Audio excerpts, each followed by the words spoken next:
Shabbat Shalom, the awesome tribes of Israel everywhere, all across the planet. Baruch Hashem Yahweh and Baruch Hashem Master Yeshua for a very good Sabbath day today, and for the wonderful life that is given us all, and the infinite abundance that has been given us and promised us from the times that the God of Abraham spoke to Abraham and our people before that even. So with that in mind, let me welcome everybody in the room, and the new people as well, and the ones that come regularly. There may be more to join us, because our time actually starts about 10 o'clock Eastern time. We are a little bit early, so I'll kickstart it a little earlier. Now let me go into the notices. Notices from my side is that I want to report that actually there was a little change.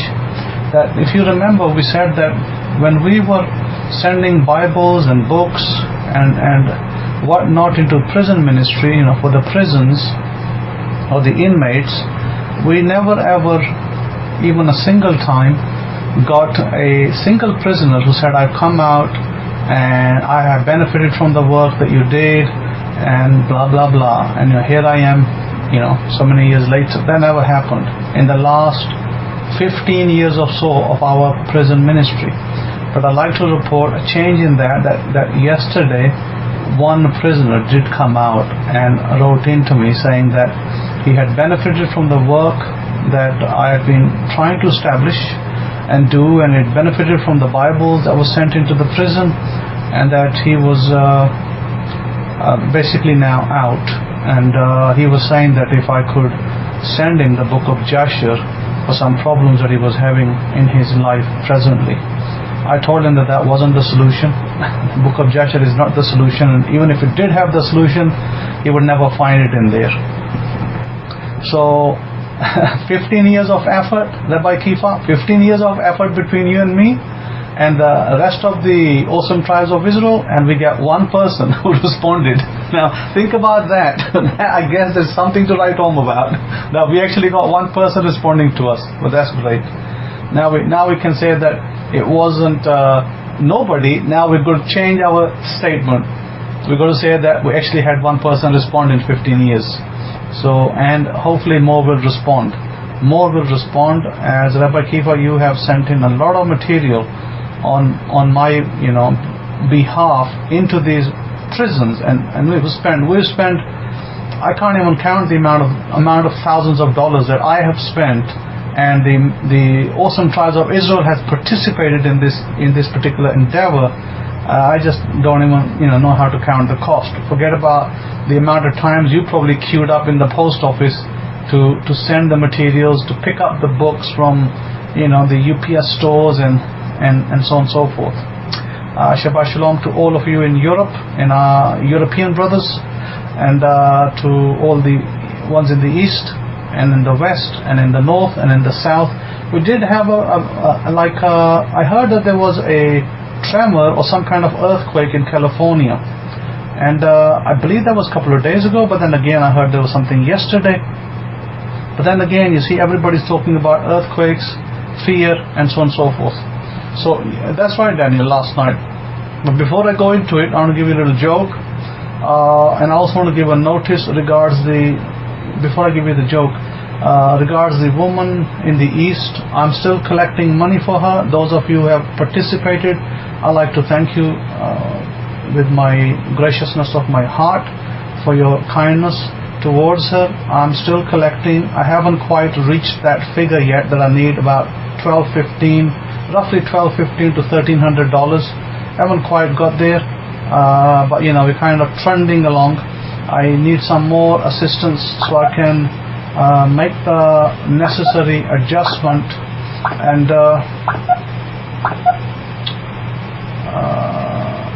I've got this person just bombarding us with text. So I need probably a little bit more. Then we'll probably get there. So we're not that far off. We're probably we're getting there. Let's just put it this way. Maybe within another week we may be there. Baruch Hashem Yahweh. Okay, and so with that in mind, let's talk about, I think this person's continuing to, one second, Awesome Tribes of Israel. I'm gonna have to remove this person from the room, because all this person is doing is thrashing the room with spamming text. Okay, good. Let's got that one out. If it's a he or a she, they can go do their little drama somewhere else. We don't need it here. Okay, we'll go with our weekly joke.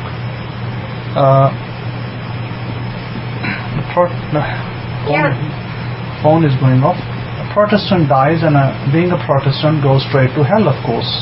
That's the belief of the Catholics.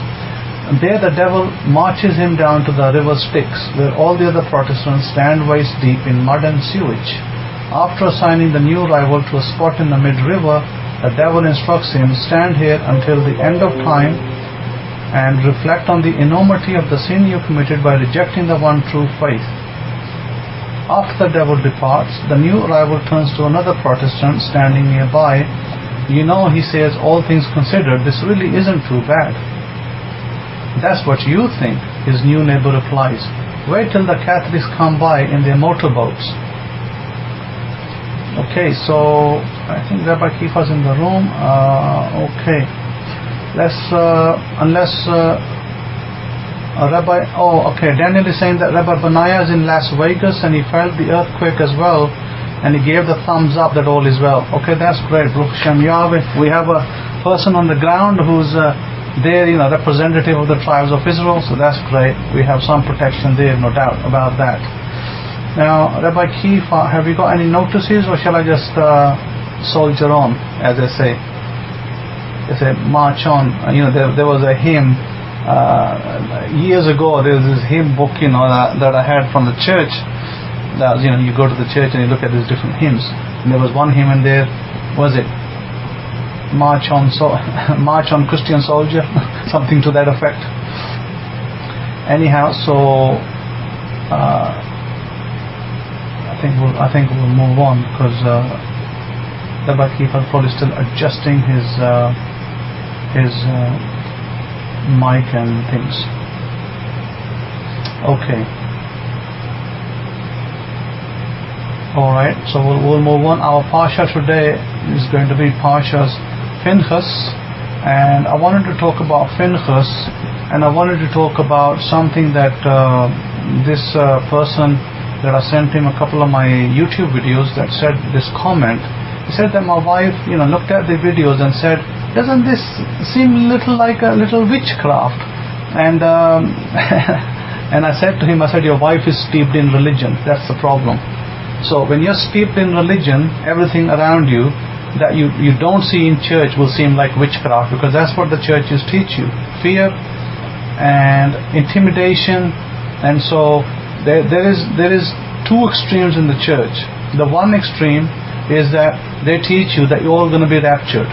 The rapture, majority of the churches believe in the rapture, by the way. They believe that the Christians are going to be raptured up, and everybody else is going to be left here to be punished by the Antichrist, and is going to label everybody with a 666 on their foreheads or on their arms, and then that's that. There's that extreme. And of course, they completely misinterpret scripture. They make up their 666 numbers that don't even exist there. It's a symbol, it's not a number. And the other thing is this, that what else they do, actually it's a text. And what else they do is they then go to the other extreme, where they class everybody. They create a class society. Those that are going to hell and those that are going to heaven through their rapture bus. And so what you get is the church is dominating people with one thought in mind: fear. Not love, fear. In other words, if you're not part of that scheme, that club that believes in the rapture, Jesus and all that, then you are going to go to hell, and then you're with the other club. So there's only two clubs with the church. And sadly, that is what I call the doctrine of fear. and the doctrine of evil, because through fear they keep people in check. So people are constantly just thinking about, hey, I'm going to be raptured up. And I was speaking to some people here in the, I guess, heart of America, and they were even saying that years ago when we were taught these rapture doctrines, we asked ourselves the question, why even are we saving up for our pension? Maybe we don't even need our pension, because hey, we're going to be raptured up. Why do we need to worry about food and collecting food for the tribulation? So the other camp was tribulation. So there was this camp about rapture, you're going to be raptured up. Then there's these different extremes in Christianity. One extreme was tribulation. Well, tribulation is going to come. If you're not with Jesus, you're going to be crushed, you're going to be killed, you're going to be enslaved. That's the other fear doctrine that they were pumping into people's brains. So that people will come into church and my goodness, they'll be like, dying to self every week, trying to survive, because they are fearing that we're going to be left here, and we're going to be left in the tribulation, and we're going to be killed, and we're going to be worse, we're going to be tortured by the Antichrist. So these are the extremes of what is called the fear doctrines that the church uses to enslave people's minds. Note here very carefully what I said, enslave people's minds that go there. And that's all it is, slavery, modern day slavery. So the other thing is this is the interesting bit to understand, is that our holy books have no such thing as hey, God's going to lift up a quarter of the people from the planet and leave the rest to be punished. No such thing in our scriptures that even speaks in those particular terms. But then what happens is that sometimes the scripture uses hyperbole, it uses language, symbols, and those symbols can easily be misconstrued to mean the world, when actually it only refers to a geographic location in the world. I've written about that many years ago, written books on it, which are available through our website or Amazon, where you can see that the language that is used most often in our books was to do with geo-regional areas of the world, like the Middle East, and wasn't referring to England, wasn't referring to America, wasn't referring to France. So those are the things that the church interjected. For years and years, I heard through people, and I heard for myself whenever I sat in some pew, in church pew, that they would be saying, hey, the 10 horns in Europe, or the Catholic Pope, the Pope is going to be the Antichrist. I mean, that belief, by the way, is saturated in Europe. I don't know about America, but it's saturated in Europe. And that saturation almost exists in many evangelical and many messianic so-called churches in Europe, where they solely teach that based on different people's opinions, that the 10 horns, from the 10 horns it became 15 horns, and from 15 it became 18 horns, as more and more EU nations joined, and I believe today it might be 28 or maybe more EU nations that are part of the Commonwealth. At one time, I remember when it was only 10, oh my goodness, this was top of the charts. Oh, the 10 horns of Daniel, the prophet, these are the 10 nations, and this is going to be the Pope, and blah blah blah, blah blah blah, and all a lot of rubbish, total rubbish, nonsense. So this is how the church was putting fear into people's minds. Add the horns as you go along, as they say. So then the other thing, somebody wrote into me through my Facebook profile and said to the effect of that, he said, Rabbi, if you don't mind me asking, I know that God had his sacrificial system in the Old Testament, and we as Christians were taught that now it's just the blood of Jesus, that that's all you need now, the blood of Jesus, to save you from your sins and do everything, and do cooking with as well, and washing with as well, and bath as well, and all that. So symbolically speaking, of course. And so I said to him, I said, could you please tell me where exactly do we find that in our holy books, in our Torah, Do we find a reference that says, I have got to now take my bath in Jesus' blood and have my sins forgiven in Jesus' blood and all of that? Can anybody help me with this, or am I the only one asking that question? And it was silence, crickets in the room, because no scripture exists. As I very well know, because I translated the whole Bible painstakingly, spending hours and hours on it every day, 18 hours on it a day, painstakingly going through the Greek, Hebrew, Aramaic, and any other text I could find. And guess what? There was not a single scripture that said that I had to wait on Jesus' blood to be redeemed. That's the sad part of it. And that's what people are taught all over the Christian Christian world, Christian churches. This is their central theme. Yet not a single scripture exists. And when I say scripture, I'm not talking about Paul's letters. I'm not talking about what Matthew wrote. I'm talking about the law of God, which is the first 5 books. That's where it needs to be in order to be established as a doctrine. And if it's not there, then you can't make things up. But the church has been making things up. They have been making things up all along their lives. Now, having said remember I said that this person, I sent him a couple of my videos, his wife said, doesn't this seem like witchcraft? And I said to myself, if you're steeped in religion, and most people have been, and I'm pretty sure that if you go back to your past, your parents, they've been steeped in religion so much that it's going to be hard for them to actually see through the fog of religion to see what it is that we did as a priesthood. And a lot of the things that we did as priesthood seem like witchcraft, because you guys have never seen it, and you don't know how we use lotions and potions and oils and and what not, and what directions we stand in, and why we stand in certain directions, and etc. But let me tell you another story that will sound like witchcraft. It reminded me of a story my father told me. There is a saint, a Muslim saint in Pakistan, and Pakistan, as you know, and India were one nation at one time. It was just called India, Hindustan, or Bharat was the other term they used. And so at that point, there was a Muslim saint, and he has a shrine that is in the city of Lahore, and it's called Gata. His name is Data Ganj Baksh. Ganj Baksh is his actual name, and Data basically means it's a place of the shrine. So Ganj Baksh was the name of this person that a lot of people go there. A lot of people, I can tell you, even my aunties, everybody that I know went there. And I've seen this place many times because I went there with them as a kid.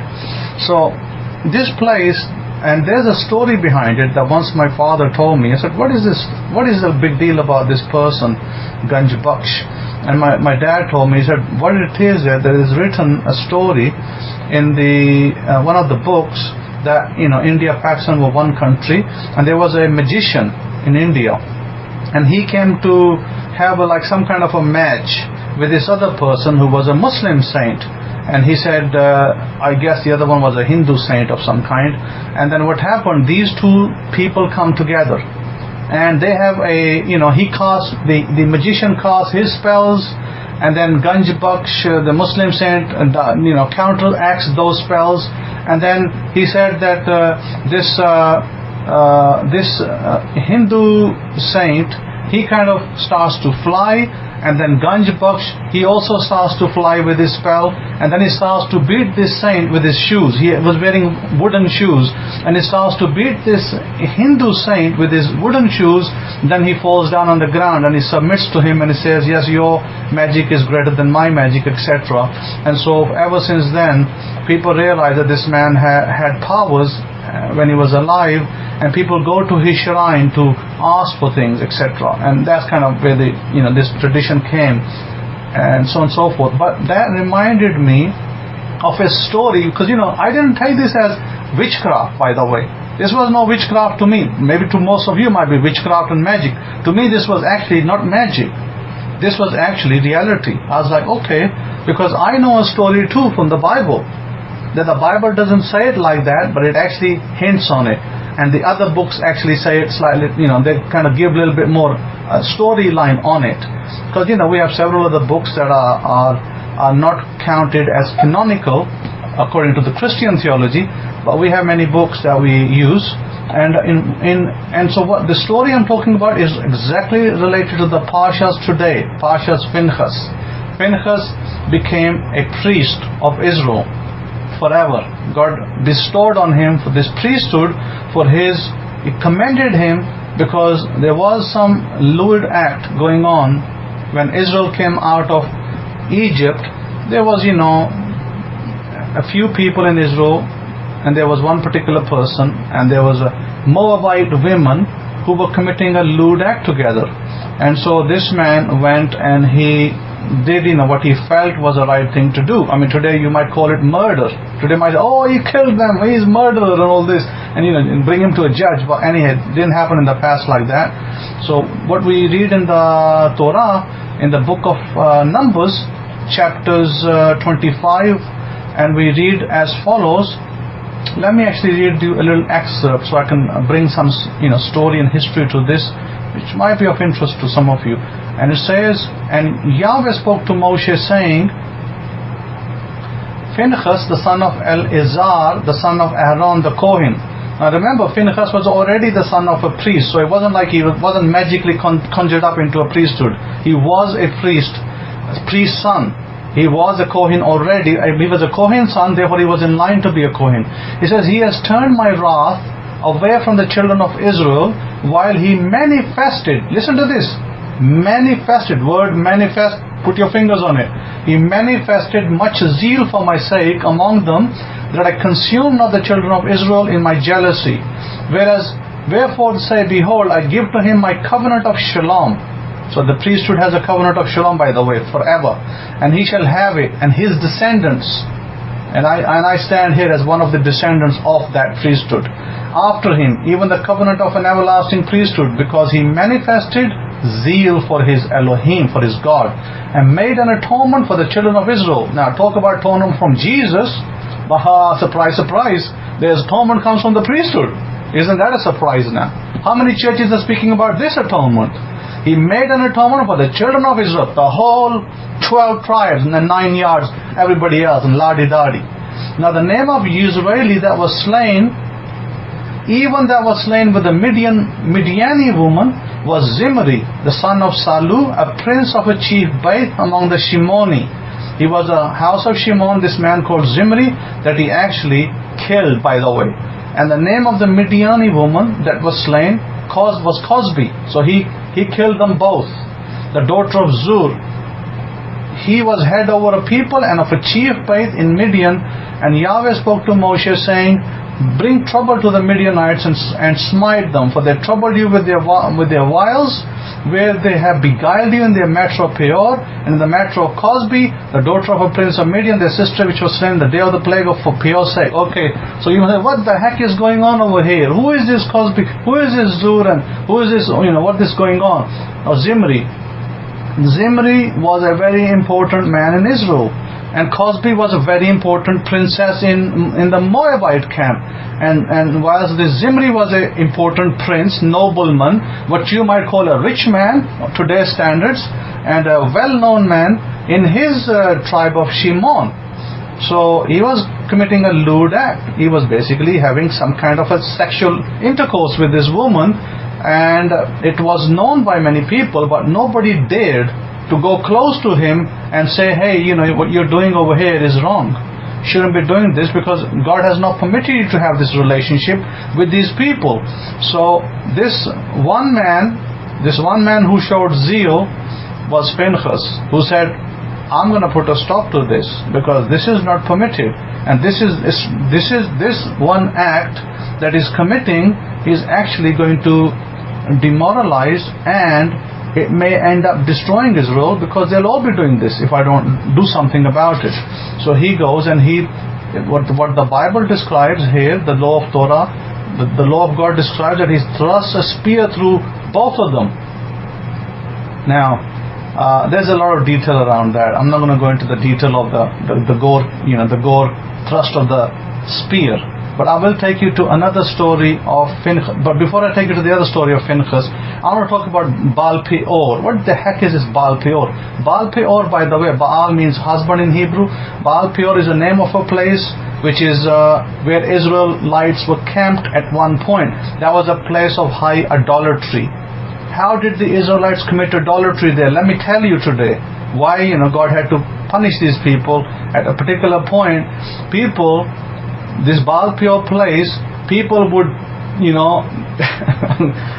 excuse me ladies if you are in the room, and if this may seem a little graphic, I allow you to exit the room for 30 seconds or 60 seconds, because this will be graphic when I start explaining this. And so I like to apologize to the ladies if it's a little bit graphic, but I think explanation needs to be given for the people that are present, so you know what exactly Israel was doing, what behavior some of the Israelites were committing that caused an offense to God. So we'll wait about 30 seconds. If anybody likes to depart, then I can continue.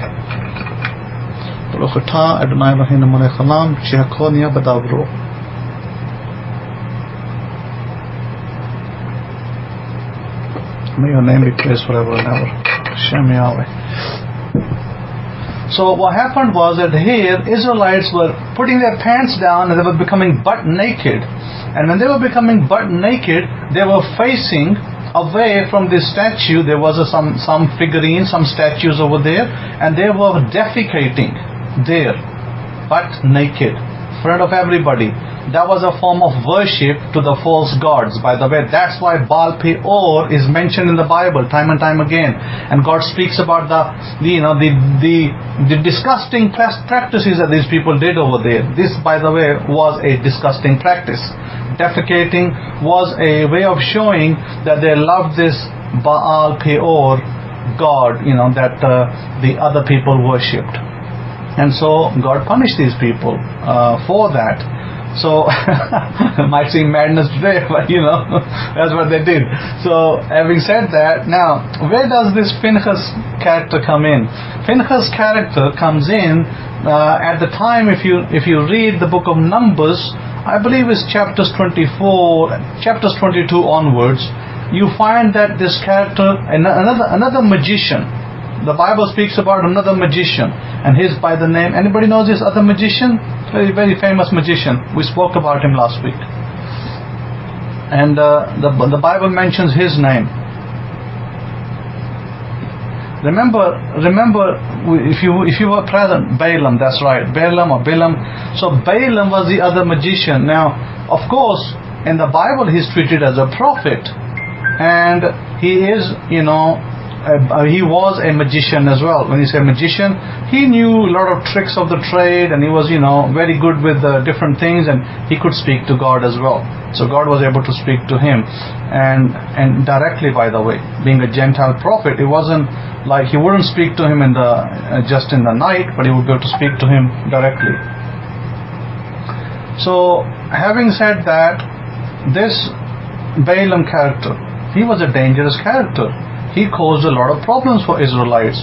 And at one point, that story my father told me regarding that saint in Pakistan / India actually happened with Balaam. Now you might think, oh, it's magic, but it wasn't magic. It was something that our priesthood fellas could actually manifest. And what they manifested was this. Balaam actually had a fight with Pinheas. I don't think anybody even heard of that, so if you heard of it, good for you. Balaam and Pinheas fought together, a battle, and Balaam used his magic and he started to fly. He was flying high, and then Pinheas used his magic. Now you see, you never heard the priesthood of they could do magic. Yep, they could fly. So Pinheas used his magic, and he also jumped in the air and he started to fly, and he started to beat this Balaam left, right and center with his fists. And when he started to beat him left, right and center with his fists, because the priesthood is known for his warrior class of people, he brought down Balaam on the floor. Balaam fell on the floor. His magic, he was trying to throw magic at Pinheas, and Pinheas was using the name of Yahweh in a particular way, in a particular form, and he was able to bring this Balaam down to the ground. And he didn't kill him directly. He then asked the elders of Israel, what should be done to this person? and then they said he should be put to death. And by the way, Pinheas then put this person to death. So that's why I told you that the story that my dad told me is a story that actually resembled the story that happened in the Bible. But of course, you will not find it in the Bible. You will find only hints of it. Now you see, to anybody else who saw this, what kind of magic is this? Balaam was flying and Pinheas was flying? Yes, they were both flying. Now don't ask me how high they flew. I don't think they flew 40,000 feet like a plane. Now when we talk about flying, it may have been like maybe a 12 foot off the ground or something, or 14 foot or whatever. And so they did. You know, if the Wright brothers could fly their bike up there, I'm pretty sure the priesthood had some tricks under their hands as well. And some of those tricks were really good tricks. You know, there were things that they could do by the power of that God had assigned them. So therefore, this is why when I do something today and people turn around and say, oh, this sounds a little like witchcraft, it's because you guys are steeped in religion. You don't know what the heck is our faith. You don't know nothing about it. You don't know what we did in our temple. You don't know what we did in our tabernacle times. We did many magical tricks. Amazing magical tricks we did. But it wasn't magic. It wasn't magic like witchcraft. It was magic by today's standards. But it was ordinary things by those standards at those times. People knew them, people accepted them, because it wasn't this let's all sit in a Sunday church meeting and let's all sit together and sing a hymn, thou art Lord of glory. It wasn't hymns like that. We were a little bit different to this kind of scenery. But problem is this, that when people are steeped in religion, 20, 30, 40, 50 years of religion, it's very hard to get that religion out of your system. It's in your blood. And so when you see something totally different, you're going to say, oh, witchcraft, we're going to run from it like this witchcraft. It's not witchcraft. That is actually what we got as a faith. That is our faith. Not with the baloney you get in the churches. That's not our faith. It's totally different. So Kefa is saying that like the Chinese doing the kung fu movies, flying over the high bamboo. Absolutely, Rabbi Kefa. Many flies in the east. I sent a little video to Rabbi Kefa yesterday. A man used his inner chi to burn a piece of paper, a newspaper. He used his hand over the paper. He directed his energy through the fingers, and he burned the newspaper. Then he showed how he could use his fingers to tap on people's bodies, and they would jump like they're getting shocked. And by the way, that is a video online, so you can have a look at it if you get to it. And because this man is a master of Qigong, and Qigong is an art. I studied it years ago. I was with a master, Tai Chi master, and I was studying the iron palm. And I also was studying Taekwondo as well. And but I stopped studying. When I studied iron palm for a little while, I stopped studying it because I thought to myself, how am I gonna meet people? Because shaking hands with people would be impossible. You wouldn't be able to shake hands. You'd be hard to work with people, because when you have an iron palm, you have to cover that hand up all the time with some glove, and you're not allowed to shake hands with people, because you can inadvertently kill somebody by just generating power and putting it through your hand. And by the way, I stopped. I think I studied it for about 6 months, then I stopped. And the whole thing is real. Iron palm is real. There's no magic about it. It can be made. Your hand could be made into an iron palm, and you could push your energy through bricks, breeze blocks, or whatever. So you could do that. Having said that I was there at one time, and then I stopped doing it because I felt that I will have difficulty with my family. Am I going to touch my children? I'm going to touch my wife, and what's going to happen? All of that. So I'm not a hermit. I'm not living in a cave. So best thing is I don't follow it through.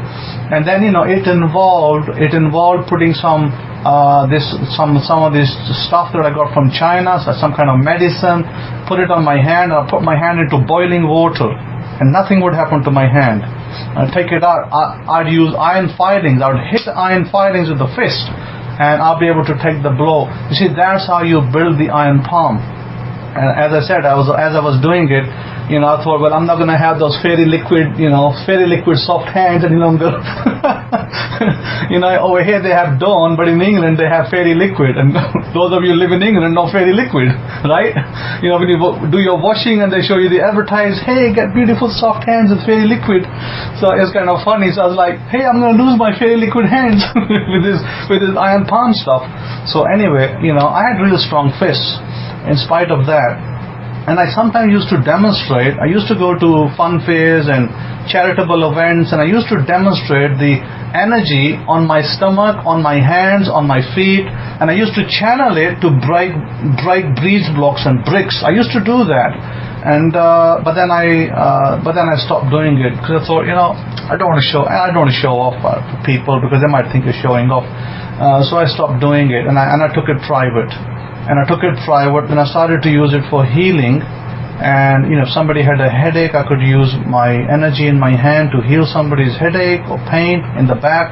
I did use it as well. Similarly, this was a time that I guess I started to do acupuncture as well, but I could still channel my energy using my hands. Things that I learned because I studied Taekwondo for years, as you know, and it was kind of part parcel of who I was as a person. So I thought it's nice to use it for healing than to kill people or injure people. The very reason I left the tournament circuit was because one day I came to a realization that I said to myself, why are you beating these people up in a tournament and breaking somebody's bones? What are you getting out of it? What, you're going to get a plastic medal out of it, big plastic trophy with a name? I said, no, this is not right. So, my consciousness one day spoke to me and said to me, no, don't do this for the sake of a plastic trophy. You damage somebody for life, you hit somebody, you damage that person for life, and then you get a little trophy out of it, or a medal, make-believe gold medal. And I had a lot of those. So because it dawned on me one day, there was a fighter. I was in the ring. We went to a tournament, and let me tell you, this is a true story. I went into the ring. It was some kind of a regional championship, and I was, of course, debuted to fight in there. And first fight that I had was with a man who was from a feared club. Slough was one of the feared places of super fighters. They were known as super fighters, real good fighters, and no one could defeat them. Well, what happened, and I entered the ring, and I was unknown at the time. Nobody even knew me, who I was as a person. So I came out of an unknown town, an unknown place, and they were like feared fighters of Slough. They're like, everybody knew them. So when I stepped into the ring, I dislocated. I did a kick on this guy, and I dislocated his shoulder, and my goodness, he fell down, and that was the end of the fight. It didn't last very long, and that's when my name was known, that there's somebody called Muhammad Altaf, because I was still a Muslim back then. So Muhammad Altaf suddenly became, my goodness, famous overnight. Everybody, fear was put into hearts of people, and then at that point, who the hell is this guy coming up from? He's nobody, and he just beats the super guy, right, super fighter. And then what happens, the next fighter comes along, and he looks at my face, right, and he says, I'm not fighting him. He sort of just knocked out the other guy. I'm not fighting him. So he refuses to fight me. Then the third fight I had, I defeated that guy, and I won the gold medal in that particular tournament. It was that point in my life that I realized, what have you done? You just injured somebody, for life, because you dislocated his shoulder, and he's going to have that injury for life. And I was like, I can't go on with this. So I decided that I needed to step out of tournaments and just teach, but not, go and beating people up and breaking their bones. Because, by the way, I did break somebody's bones in Holland. I went to a tournament in Holland. It was the international championship. And there I did a back kick in somebody's ribs, and I broke 3 ribs. So that, to me, you see, that was me in the ring. I was a very, well, not a fairy hands fighter, put it this way. I was a serious fighter over there. It was like Pinheas. So therefore at that point I decided that tournaments were not for me, because I won the championship in Britain twice. the British national championship, was the British champion. So I decided, no, this is not for me. I don't want to be known for breaking people's ribs and collarbones. I decided I need to be somebody known as for something else, like maybe healing people, maybe helping people, not breaking them up. So that was my time. I bowed out of the ring, and I said to my coach, I cannot do this any longer. He said to me, no, you're a good fighter, and you got to do this. I said, no, this is not for me. And so I then veered off my direction. Then I used my martial arts for teaching, self-defense of course, and I want everybody to learn it. Everybody should learn martial arts. And but I stopped from fighting myself, because I felt it wasn't the right thing to do. But I encourage everybody, especially women, I encourage women to learn martial arts. Why? Because you need it. Because there are bad men out there who try to take advantage of you, and you need to know how to defend yourself. It's very, very important to learn for that reason alone. So coming back, Daniel is saying that Kefa saying that the master of Qigong was saying that meditation was a key to his energy. Absolutely. And Daniel is saying, indeed, Chief Kefa, most people do not realize the amount of volts energy they have in their bodies. Scientifically proven over 70,000 volts or more, if I remember. I believe it's more because of the total amount of cells we have in our bodies, and the majority of humans do not know how to use our energy properly, using it negatively most of the time. Exactly, that is very true. So having said that, it is very important to understand that I want to bring you to a point of negativity in the Bible, which will help us all to understand. I want to show you something. This is obviously the story of Job. If you remember the story of Job, I think it's a very, very pertinent story. I don't know. You may have feelings about that. I have feelings about that story being very pertinent to everybody's lives, because this story touches on it. In Job chapter 1, it says there was a man in the land of Uz whose name was Job, and that man was complete and upright, and one that feared Elohim and turned away from evil. And there were born to him 7 sons and 3 daughters. So he had 10 children. His substance also was 7,000 sheep and 3,000 camels, 10,000 animals, and 500 yoke of, more than 10,000 animals actually, 500 yoke of oxen and 500 female donkeys, and a very great household, so that this man was the greatest of all the men of the east. He was a fairly rich man, and his sons went and feasted in their houses, everyone his day, and sent and called for their 3 sisters to eat and to drink with them. And it was so, when the days of their feasting was gone about, that Iyov sent and sanctified them, and rose up early in the morning and offered burnt offerings according to the number of them all. For Iyov said, it may be that my sons have transgressed and cursed Elohim in their hearts. This did Iyov continually. Now there was a day when the sons of Elohim came to present themselves before Yahweh, and Satan came also among them. And Yahweh said to Satan, where do you come from? Then Satan answered Yahweh and said, from going to and fro in the earth, and from walking up and down on it. And Yahweh said to Satan, have you considered my servant Iyov, that there is none like him in the earth, a complete and an upright man, one that fears Elohim and turns away from evil?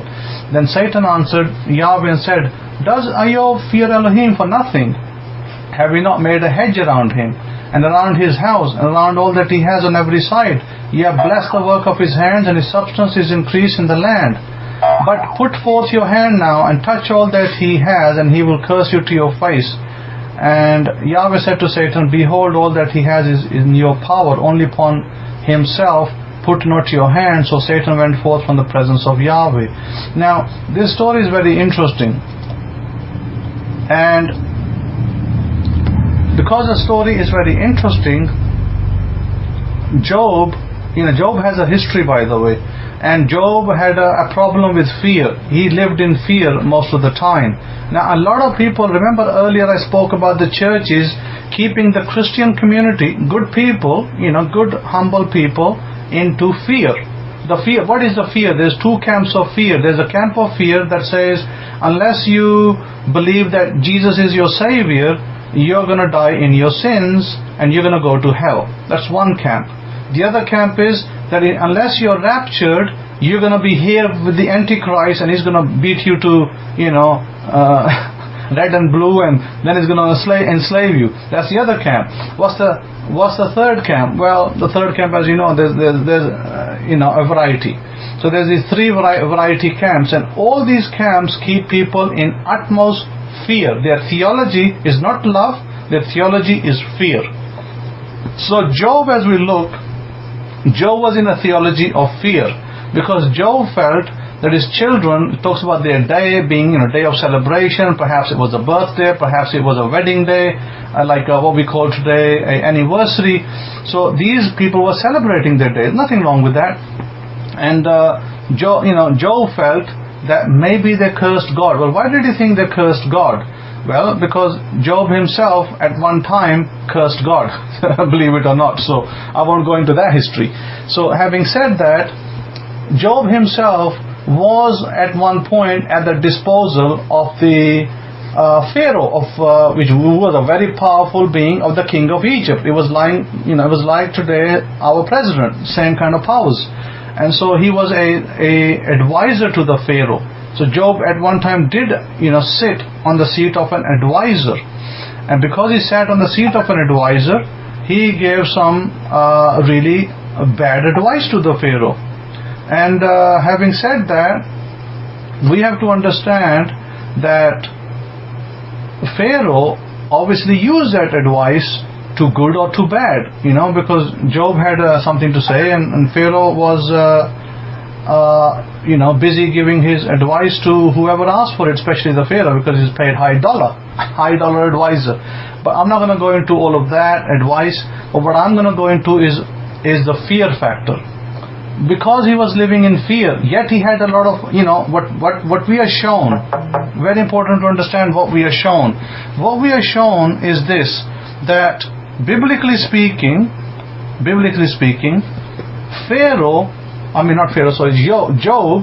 Job was a very rich man.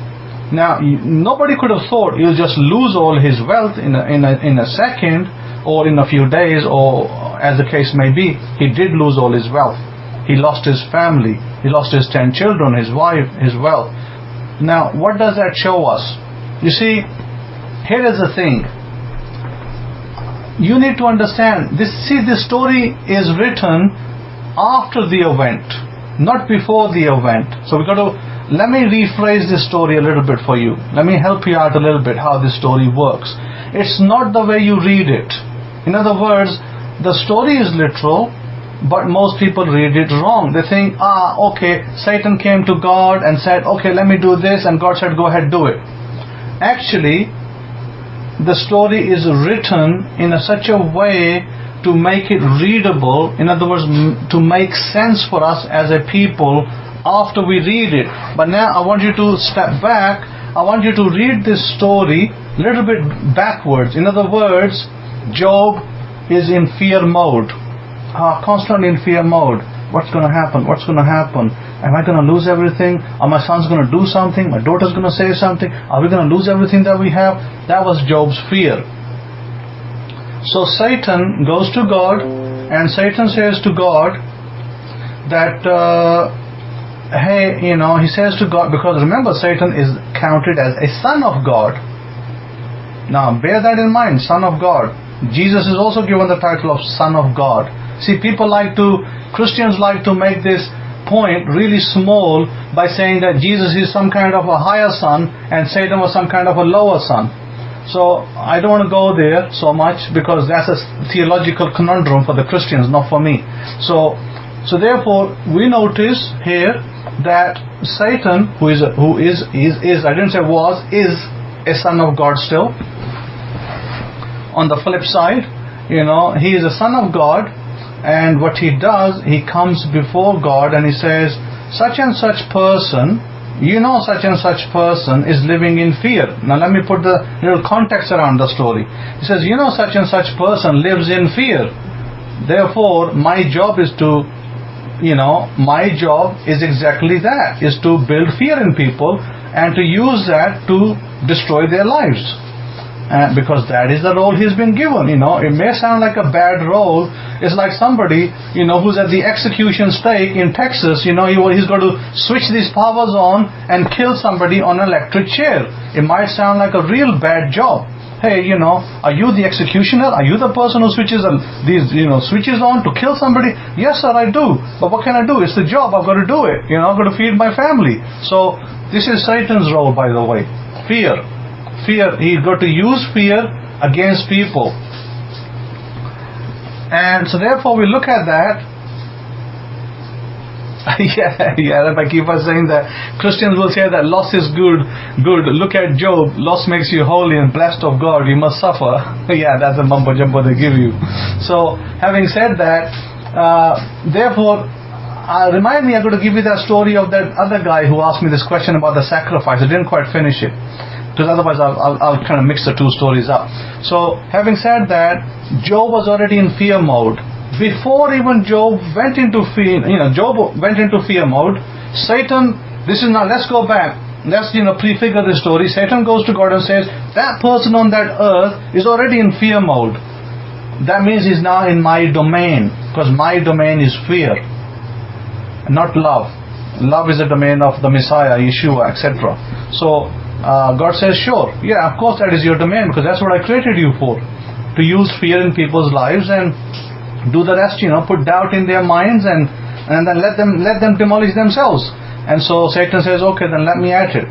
Let me at Job, because I want to demonstrate that I can, take Job down. Doesn't matter how holy he claims to be. And so God says, go ahead, try it. But, don't lay your hand on him, because it says before that, read what it said before that, God had a hedge around Job. In other words, if you're in the Torah, if you love God, you are already protected by God. And the same law is protecting you, and the same law, if the protection is removed, you could be outright destroyed. In other words, I'm not saying that you're going to be killed outright, but you could be financially destroyed. So God says, go ahead, but don't kill him. But I'll remove the hedge for a little time. I'll remove the hedge because why God agreed to remove the hedge? Because Job allowed it to be removed. Because Job had put himself in such a conundrum of fear. God had nothing but to remove that hedge, because that was a domain of Satan. Satan can get at anybody in that situation, by the way. Anybody.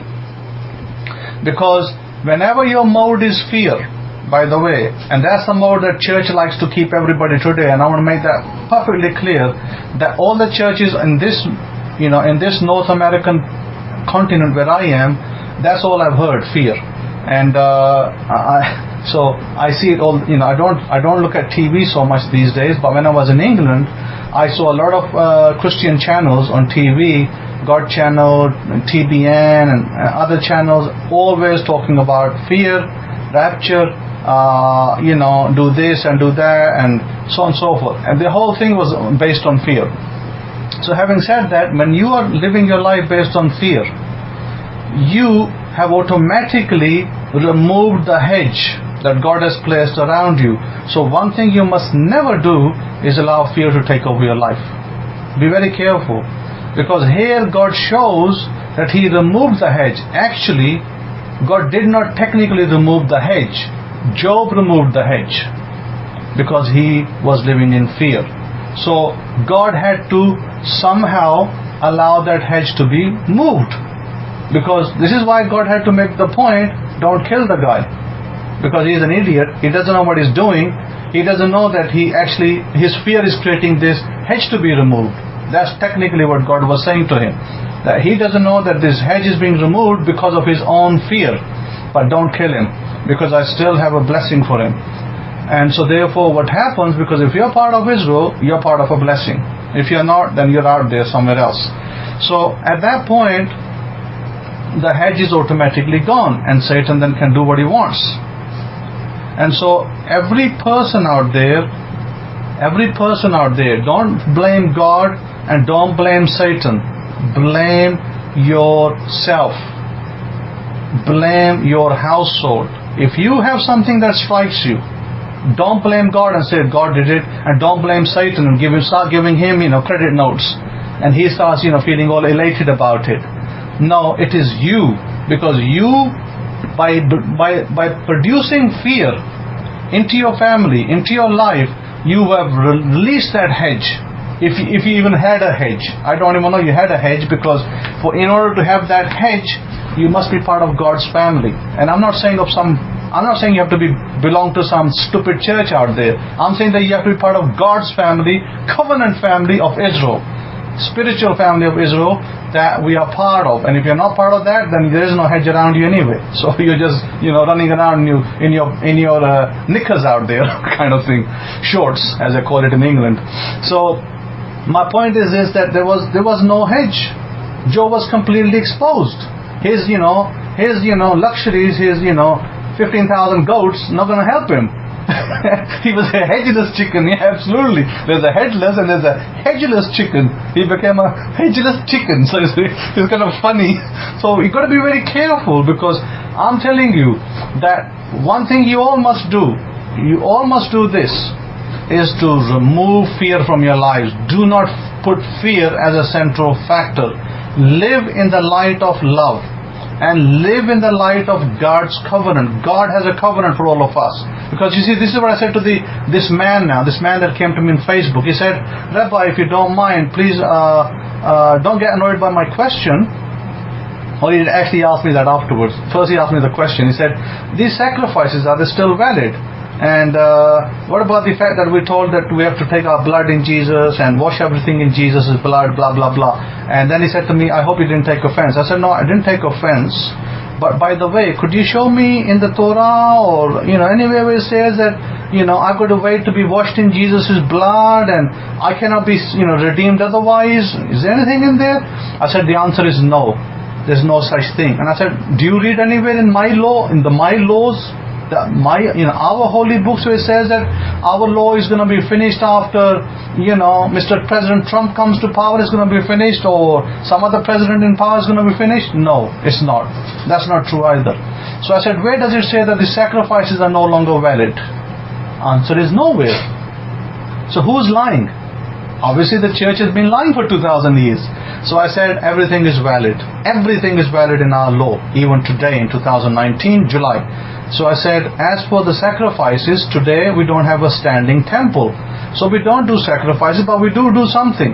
There are some sacrifices we perform, and they are not, we don't kill goats, but we take equivalent offerings, equivalent values of those animals, like the sheep, like the bull. We take equivalent value and we apply it, and it still works. The Kohen in the gate still makes those things work. Call it magic, call it whatever you want to. So I told him that yes, the answer is yes. Nothing has been done away with. I said, can you show me a scripture where Jesus says this, that all of these things are now done away, my blood cleanses everything, and all of Israel's going to come to me and not go to the temple? What the heck they're doing going to the temple in Jesus' time? Man, man oh man. Yes, that's right. They're all going to the temple, including Jesus. And Yeshua of Nazareth himself was going to the temple. So now try to answer that question. If he's already cleansed all of Israel, what's he doing at the temple? And why is he getting circumcised if he's already cleansed? These are the kind of dilemmas that the Christians have. And why is he going to the priesthood for a blessing? Yes, he did go to the priesthood for a blessing as well. So, all these things that people are ignorant about. And this is why I was kind of like laughing at that. I was saying to this person that no, everything is still stands today as it was. And I said, when everything is restored and the Messiah is upon Israel and he sits on the throne as a king, then everything will resume.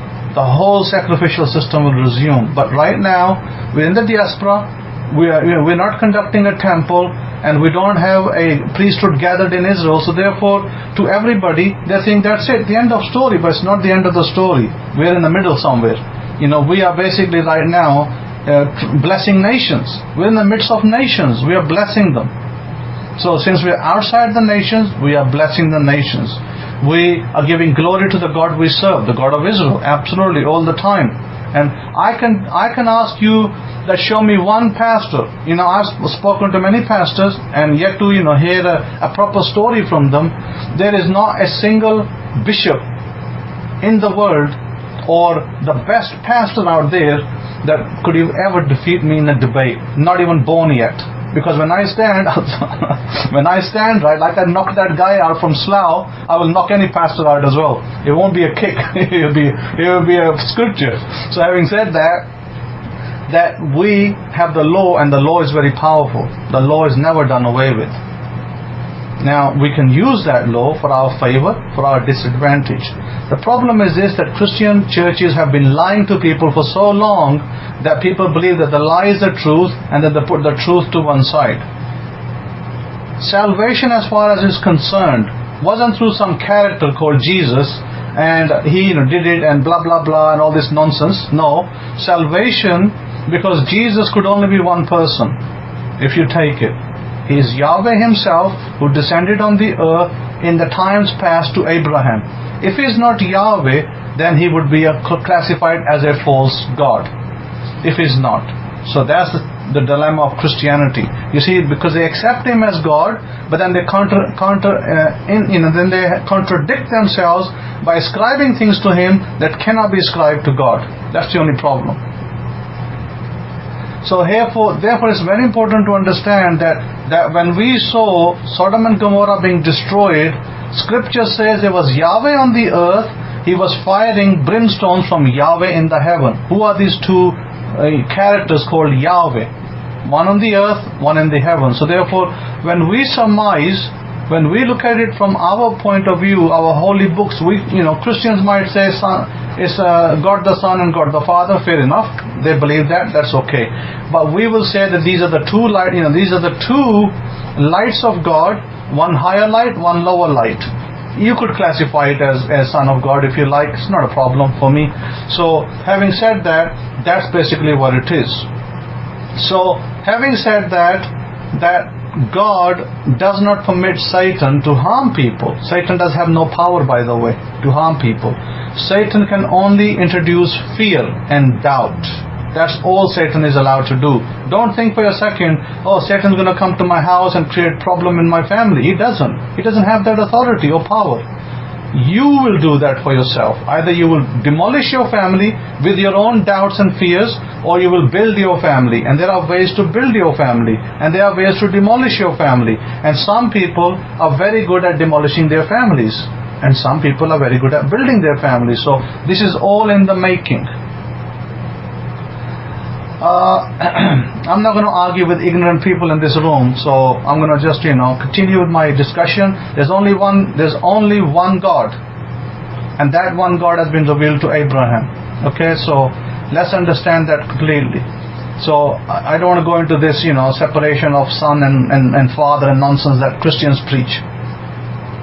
And having said that, it is very important to understand that God has attributes, or what we call the 10 Sephirah is the 10 attributes of God. Those attributes are revealed.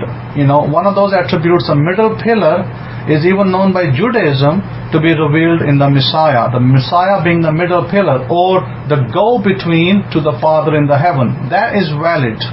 That is absolutely valid. I agree with that. But having said that, having to say that he died that we may have salvation is a big it's kind of too much of a statement, because if that was the case, then none of Israel was ever redeemed. Yet God says out of his own mouth that the whole of Israel is redeemed. So who's lying, God or the church? You decide on that. So having said that, it's very important that we understand that we by our actions, we can limit God, or we can exalt God. So if we want to exalt God, it is very important, as I said time and time again, every day in your routine, make sure that you exalt God. You give thanks every day. And I usually like to use my 108 beads, because it's easier for me to count on the beads. And I would encourage you to today I'm going to give you something. Get the tiger eye beads. The tiger eye beads are good because they will allow you to focus your energy on doing whatever it is that you're doing, like giving thanks to God, and they will try to focus your energy, especially in meditation as well. When you do your meditation, they will also focus your energy. With the tiger eye beads have a certain energy, and that works well with tiger eye. But if you have any, you can use other beads as well, but I recommend tiger eye beads because they are better in that sense. So this is something that is good. I was going to tell you something, but I think it kind of escapes me what it was that I was going to tell you. There was something that came to my mind a couple of days ago, but then I think I probably veered away from that conversation. So having said that, maybe I can give you a little bit of it when I recall it, then I will bring it back to my mind. Probably what I'll do is I'll give Rabbi Kefa time to speak, but before I do, I just want to say regarding the woman in the East, the Christian woman in the East that we're trying to assist, we are collecting about $1,250 to $1,300 for her. We are not there yet. I'd like to thank everybody that participated in that and you will be greatly rewarded and greatly blessed, but we are still a little short. So those of you who haven't contributed, please think about it.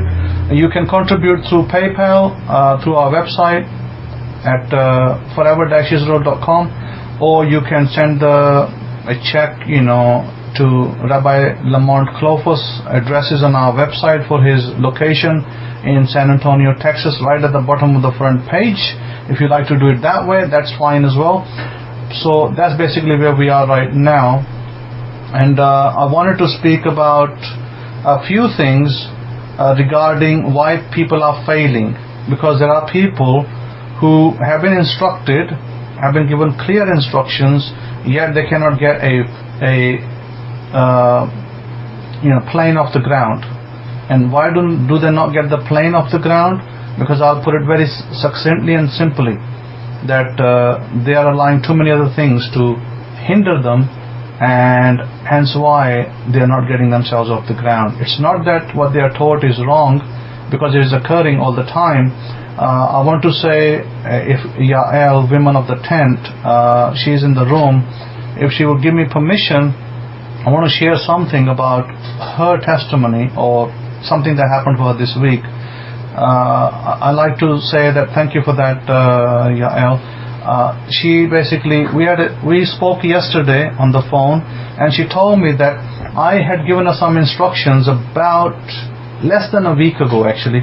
Less than a week ago, I gave her some instructions because she was coming against some obstacles in her family. So I told her what she needed to do to remove those obstacles and how she needed to approach it. So she said she did approach it that particular way, and maybe 3 days later or 4 days later, boom, boom, boom, everything manifested that was blocked. So she was able to manifest 3 or 4 things in her life that seemed like stuck. She had to travel out of state to another place, and that wasn't happening because there was a block there. There was a block with her removals. She wanted to move her stuff into storage. She was having a block there. So those 2 things, by the way, were instantly fixed and removed, and she is now on course to do her out-of-state move, and to also her furniture, she told me, is already it's been taken care of as well. So this is my point, that you sometimes by your own different techniques, or as I call it techniques, you by your own techniques can sometimes hinder yourself and block yourself. So therefore there are ways to overcome blocks, and if some of you who know me personally need any help in that area, then by all means email me, because the email is on the website, or you can email me to it's in my books as well if you have any of my books, Shimon63, SHIMOUN63 at yahoo.com. I'm more than happy to help you. By the way, I don't charge money to help people. I just want to make that point known. I help people freely. I give freely what I've received with money. So I have paid for it, yes. A lot of what I received paid for, but when I say paid for, I didn't pay to God, but I paid for books, I paid for studies, I paid for literature. When you buy a book in Hebrew, in Greek, in some other language, you don't get it free, you pay for it. I paid for a lot of my material. But having said, and thousands of dollars, not $1 or $2. So over $10,000 in material that I went through, to discover the principles and the techniques that God has taught me. So having said that, I'm more than able and I'm more than willing to help you. I'm not like these so-called gurus out there, these law of attraction gurus that you send an email to and they never respond to your question, because they want, $1,000 from you before they answer a simple question. I'm not like that. I will answer the questions conscientiously and promptly. It is irrespective of whether you are my student or not. So, Daniel is saying that we, by our actions in our consciousness and what is programmed in our subconsciousness from our families, which is negatively, unfortunately, in which we sabotage ourselves, meaning our health, finances and so forth, our Abba desires for us to break through those obstacles if you're willing to listen and do. That is absolutely correct, Daniel, aka Torah Walker. Absolutely correct, because a lot of the times we sabotage ourselves by programming that has been given us as children, because we are given limiting beliefs. You can't do this and you can't be that and you're not meant to be like this. A lot of those limiting beliefs can be removed instantly, but there are ways to remove it. So with that, I'm going to stop here and I'm going to pass it on to Rabbi Kefa. Today for listening. Have a great day and great Shabbat and great week ahead. Over to you, Rabbi Kefa.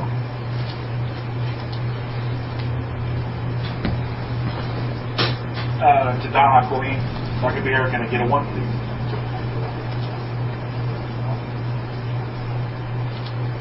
Okay, Chadasha. Thank you to the universes for water. Me particularly, I'm a cold water fan. Although my household I'm outnumbered because my household consists of warm water fans. Hot water fans on Bukushir. You get the yin with the yang. I think that's brilliant. I think that's great. Differences are good, right? Many times in life, people see differences as a bad thing. How many of you want to marry somebody just like you? Think about this for a minute. How many of you want a mate? How many of you want someone that is exactly like you? I mean, come on, let's go pick it. Come on, that would be a boring place, right? You would want somebody of the opposite sex to bring, different things to the table, have differences, and that's what makes the uniqueness of life. I think that's important. I don't think anybody wants somebody just like them. I mean, my goodness. Then you can develop new commonalities amongst yourselves, or you can agree to disagree. And this is why I think many people run into problems with relationships, is that they're trying to find somebody just like them. When, come on, let's face it. You'd be better off finding somebody polar opposite of yourself in characteristics and desires and wants and needs. And then when the two come together, just like we're told in our books and our history, when the two become one, then they are one. You see, with their differences and their likenesses and their character traits. But at the end of the day, we all as human beings have something in common. We all have a commonality. And I think that's what, we need to focus on as we go through this life, this wonderful gift that we've been given to walk the face of this earth. Isn't that beautiful? Today I want to discuss something that's very, very important. I'm going to piggyback off our Cohen's lecture because I think this is important to discuss. And I'm going to ask you this question, and I think this is an important question that you really need to ponder. And hopefully you're pondering already as you go through your day. I'm going to ask you this question. What is your motivation? What is your motivation? Think about that question for a minute.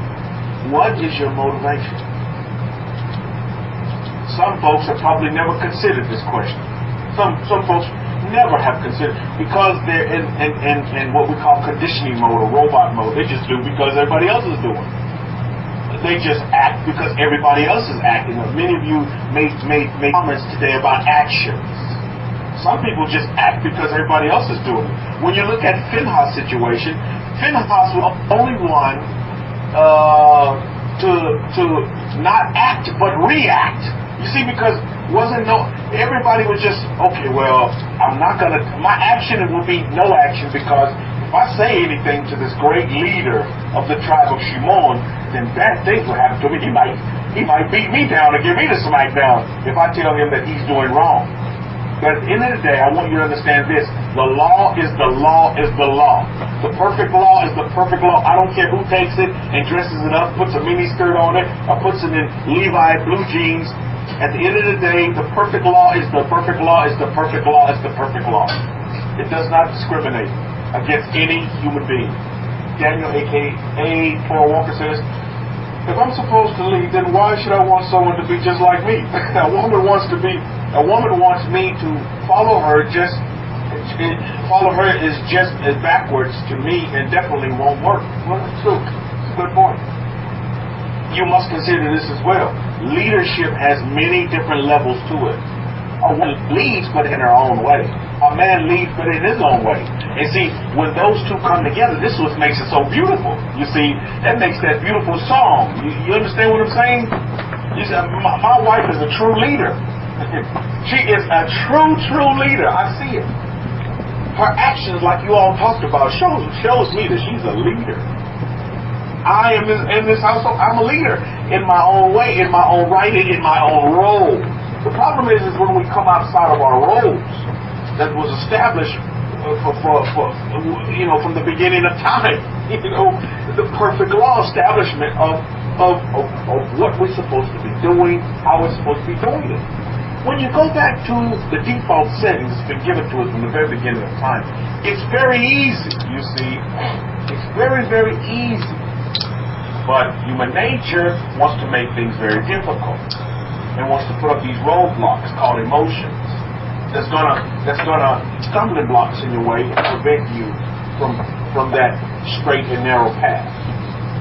That's very accessible to all, by the way. Doesn't discriminate to all. You know what I mean? You see? So it's very, very important to understand is that a great leader will be an awesome follower. You know what I mean? I follow the lead of my wife. That makes me a great leader. Think about that for a minute. I follow her lead. I listen to her advice. And then I make a decision. And then she respects my decision. Why? It's because my wife has been given voice. You see? I listen to my wife. I meditate on my wife's thoughts. Because, and many folks in this room, many men will tell you in this room, sometimes your wife will tell you things, or your significant other, or your girlfriend will tell you things that you needed to hear. But it took a while for that information to sink in, and then some of you took advice, you took some reaction on the wife's opinion, and it did you disservice. And you go back, and then when you Monday morning quarterback, and you realize, man, if I'd have just listened to my wife. How many of you have been there for a minute? Wow, what my wife told me was very true, but I didn't listen to it. I didn't take it into consideration, and I went in my own route, and then now I have this situation that's been brought about, all because if I would have just listened to my wife, if I'd have just taken some heed to what she was saying, things would have been so much better. If I'd have just gave it some consideration, you see. Luxury class said Adam might not have agreed on that in that certain time, but truly. I truly understand your point, sir. Well, yeah, Adam, we have to look at that role as well, because again, Adam, we need to learn from some mistakes that Adam made. See, Adam, even though he listened to his wife, what he should have did first was ask him questions. This is why communication is key. You see, that was put in front of Adam. Adam, he was assuming. Never assume. You see. Never assume. Always ask questions. Assumptions can get you into a lot of trouble, right? You see? But what Adam should have did was said, honey, yeah, I appreciate this meal. Where did this come from? What is this? You see, where did this meal come from that you're giving me? Why? Where did you pick this one from? Ask some questions. You know what I mean? You must ask some questions. Never assume. Never say, oh, well, yeah, I know my wife, she's 100% for me. She already knows what I told her, so I know she's not going to go against what I never assume. That's one of the greatest lessons that I learned from Adam. Is that I must always ask my wife questions. So that means there must be some communication. There must be open communication. Yeah, I see the action that my wife did. I appreciate it, but still, let me come to you with some questions real quick, just so I can get clarity. How many of you in this room want clarity today, now? I want clarity. Clarity requires you asking questions. Although some of you are hoodwinked and bamboozled by the to say, oh, well, I'm too embarrassed to ask that question. That question seems stupid. You see, that's your unconscious mind telling you these things. Ask the question. Ask the question. Daniel saying Eve must have had on some lingerie on when she brought the fruit to Adam, and must have really distracted or forgot to ask the question. Distraction was in the lingerie, Daniel was saying. Distractions can come in many different ways. Ask the leader, ask the prince of the tribe of Shimon, as we look at this Parsha. He knew the law. Distraction came to him in the form of a what? In the form of a woman. In the form of some desires that he desired. Albeit in this case sexually. Oh, well, she looks just like J-Lo. How many of you were hoodwinked and bamboozled by that? By the looks. Ooh, the woman's got a big butt and a smile. Bill DeVoe says, don't trust a big woman with a big butt and a smile.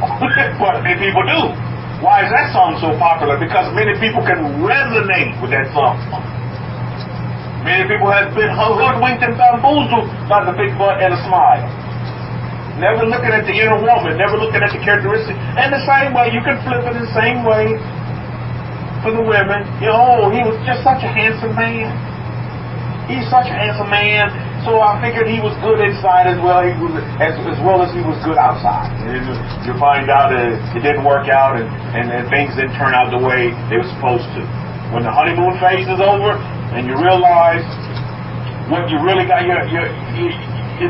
would you really put yourself in this particular situation? Would you realize, oh my goodness, I can do bad all by myself? So sometimes these things do occur. But it's very, very important that I go back to this question. I need to ask all of you, what is your motivation? Now, when I say, what is your motivation, I'm not talking about for world peace. I'm talking about, I want you to look within yourself and ask yourself this question. You look within your I am and say, well, what truly is my motivation? What truly is my motivation? And while you do meditate and really do think on this question, as you want to give a response, that truly is from your inner self, your inner man, that inner woman, you have to really ask yourself this question. What you should be asking yourself this question every day.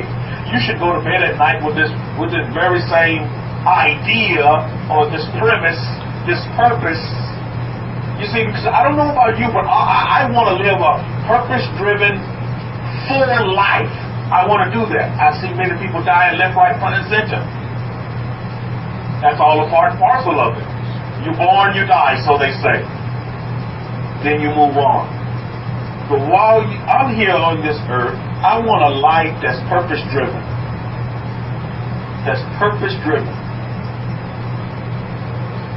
And so when we look at this, as you all are asking yourself the question, truly, what is your motivation? Don't give me the run-of-the-mill spiel. Oh yeah, I wish for perfect peace in the whole world, and that, like Rodney King said, that we can all get along. Truly, what is your motivation for you? Now, I'm going to tell you something, and I mentioned this to Kohen yesterday, and as I do a lot of thinking, I'm into my I am. I'm getting into, I want to dwell in that conscious state. And Kohen sent me this video about this master of Chi, this guy over there in the east. And I noticed I tell you, I must have watched that video about 8 times. And because I was really wanting to understand and really pick up and really just get a pulse of the man himself. And you know, he had many doctors interview him. They came and they wanted to see, because they were trying to refute what he was doing. They were trying to, prove with science that, it can be done. He's just, he has something up his sleeve. I mean, they even brought a metal detector to see if he had some kind of electric probe embedded that was making him shoot out this electricity and blah, blah, blah. But the man, he would go on these meditation missions or journeys to where he would, in the video it said he went away in the forest for 2 years meditating. Like, goodness. And I heard him say this. Well, they brought across that he had mentioned that the world is changing. That, you know, this great gift, these gifts that have been given are dying off because the world is changing now. And I totally can agree with him. But like I mentioned to Hakoni, what Hakoni is doing is he's infusing and bringing this and empowering and bringing this back into the people. Just like the title of this Paltalk room, empower yourself. Empowerment comes from within yourself, Mishpah. This is why I'm asking you this day, truly, what is your motivation? And if you don't know your motivation, all you have to do is look at what is being manifested around you, because truly, that is your motivation. Think about that for a minute. You all talked about actions. A lot of you made comments this day about actions and the actions that were taken by Pinheas to bring across a physical presentation, a physical manifestation of just what was inside Pinheas. You understand what I'm saying? Hakoni's lecture talked about fear. Everybody's using fear factor today to prey on the human nature, the human, the human psychic, the human unconsciousness of individuals. Because fear is just going to keep you unconscious. Let's face it, at the end of the day, none of you in this room should fear anything. The Master, Yeshua, Jesus of Nazareth, he said, why do you fear man that can only, destroy your body? Why? That's all he can do at the end of the day. You should have no fear. Fear not. I would encourage you all to do that today. Texas has that tool going around. I remember a while back in the 90s. You remember, anybody ever bought that shirt? You said you better buy a shirt that said no fear. I think that was like a label. That was a brand for a while there. You remember that? How many of you, circulated some money and you bought that shirt or that bumper sticker that said no fear? You remember those days? No fear. That should still be shouted out today. No fear. You should have no fear. What are you fearing? Oh, that's totally contradicted to how I was brought up, because they told us we're supposed to be meek as lambs, and when the lion comes, we just, huddle up together and sing Kumbaya, and we're going to make s'mores, and the lions are just coming to devour us, but God is with us, brother. That's what they tell you. That's what you get in most of these churches out there, is that you always have to be dependent. You can't be independent. You always have to be dependent upon the pastor. Dependent on God. God is within you. My goodness. Thank you to the universe for bringing me to the facts, to the truth, and laying it out like a 7-course meal, 10-course meal laid out before me. And I can just partake of anything that I desire. But at the end of the day, you have to ask yourself, what is your motivation? Daniel says, my motivation is to fulfill the desires of my life, a full life of which the eternal I am intended me to live. The eternal I am is within you, Daniel, so what kind of life do you want to live? You see, we're not trying to make this something that you have to reach for. We've been conditioned that way. I get it. We've been conditioned that you have to find things outside of you to fulfill you. No, you don't. The fulfillment comes within you. It's already within. I learned from the master of Cheetah. It's within you. If it's within you to be a great healer, to use your hands to heal, just like the Master Yeshua said. He said the kingdom of heaven is what? At hand. See, it's here. It's at hand. You have the power within you. It's already within you. We just have to learn, thank you for the Kohen, learn to unleash that. To rid ourselves of fear. You see? Anything that you want is within you to have it. Now. Bukashim. not later. Sometimes we just have, sometimes it may be taking us a little bit longer to get there because we have a lot more firewalls that we're dealing with. What is your motivation this day? I am motivated every day to be happy, to be full of joy, that's my motivation, to be at peace. That's my motivation. I wake up in the morning for that. And and then look, there's some sense to that motivation. What makes me happy? Money makes me happy. Having my family around makes me happy. Seeing that lump of joy that's in my wife's belly makes me happy. You see? That's what I'm talking about. Yes, money makes me happy. Christianity would tell you to run away from money, most of these churches. To give your money away to the pastor, and the pastor in turn will make you happy. See, that's looking outside for happiness. And many people are doing it. Some of you probably have family members, friends, and loved ones that still following that same old rote conditioning. That's not bringing them no closer to the I am than a peanut butter and jelly sandwich. But that's what's going on, you see. So when I say my motivation is to be happy, there's some sense to that. Money makes me happy. Eating good food makes me happy. My family makes me happy. Now, I want you all to look at something this day. I really want you to examine this. You see, because your motivation, see, is key. That's your wheelhouse. That key to that inner man within you. Because let's face it, in the day, some of you may not have positive motivation. You see, Daniel says, "Good food, good wine, definitely always makes me happy." Well, Baruch Hashem. My motivation is to be happy. My motivation is to be at peace with myself.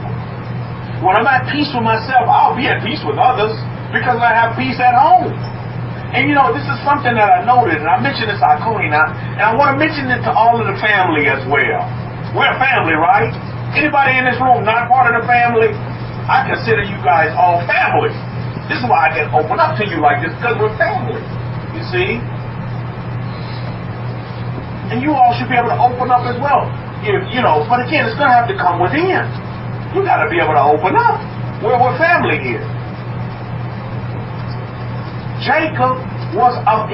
Israel was the family of Jacob.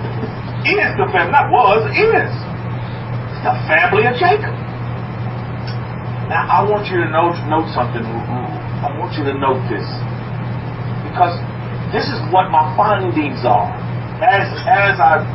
As I'm connecting and even getting deeper with my item, with myself, you know what I'm finding with my manifestations and with my attracting?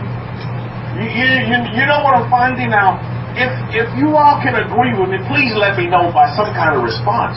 But what I'm noticing is in your scripting, when you script it, I don't know if this is by design or if this is just default setting. But what I'm noticing from what I'm hearing, from the views that I'm getting, and even from my own personal life, is that when you go back and you connect to the subconscious, the first thing that you see dealt with and that you see brought in quicker than anything else in your scripting is anything dealing with relationship with your family. Am I right? Anybody, the manifestation that you see coming in and the attractions that you have dealing with your family, they seem to come in very quick. Is anybody else noticing that? Is it just me? Anything dealing, it's like they seem to be the quickest ones to come in. They come in just like, I'm like, wow, this is happening very quickly. Anything dealing with relationships, especially with your family. If that's you, put up a capital F. If I'm just the only one seeing that. Maybe I'm thinking this is that fertile ground that we must start with the family. That's what I'm seeing. That's what I'm seeing. So when you make not that there's nothing wrong with money, because believe me, money is in my scripting. Lots of money. I'm a billionaire. But what I'm seeing is what's being brought in first is things that's dealing with my family. Oh, that peace in your home. Oh, that wonderful, loving wife. Oh, the sons and the daughters. The relationship side. So, the universe, yes, you can have anything that you desire to want, but what I'm seeing is brought in first and a lot quicker is like family things. Things pertaining to family. Somebody in here manifested a house. Who lives in a house? A new home. But a family. Think about that for a minute. So this may help some of you in your manifestation and your attracting. If you might want to put the focus on the family first. Make your motivation your family first. Not that, like Rabbi Kefa's not saying don't make it money, because believe me, money is one of my motivations as well. But what I see happening is that the family is being dealt with at a higher priority, if I can say that. Or it just comes in quicker. That scripting, you just lined out real quick. It's coming in a lot quicker. Anybody else noticing that?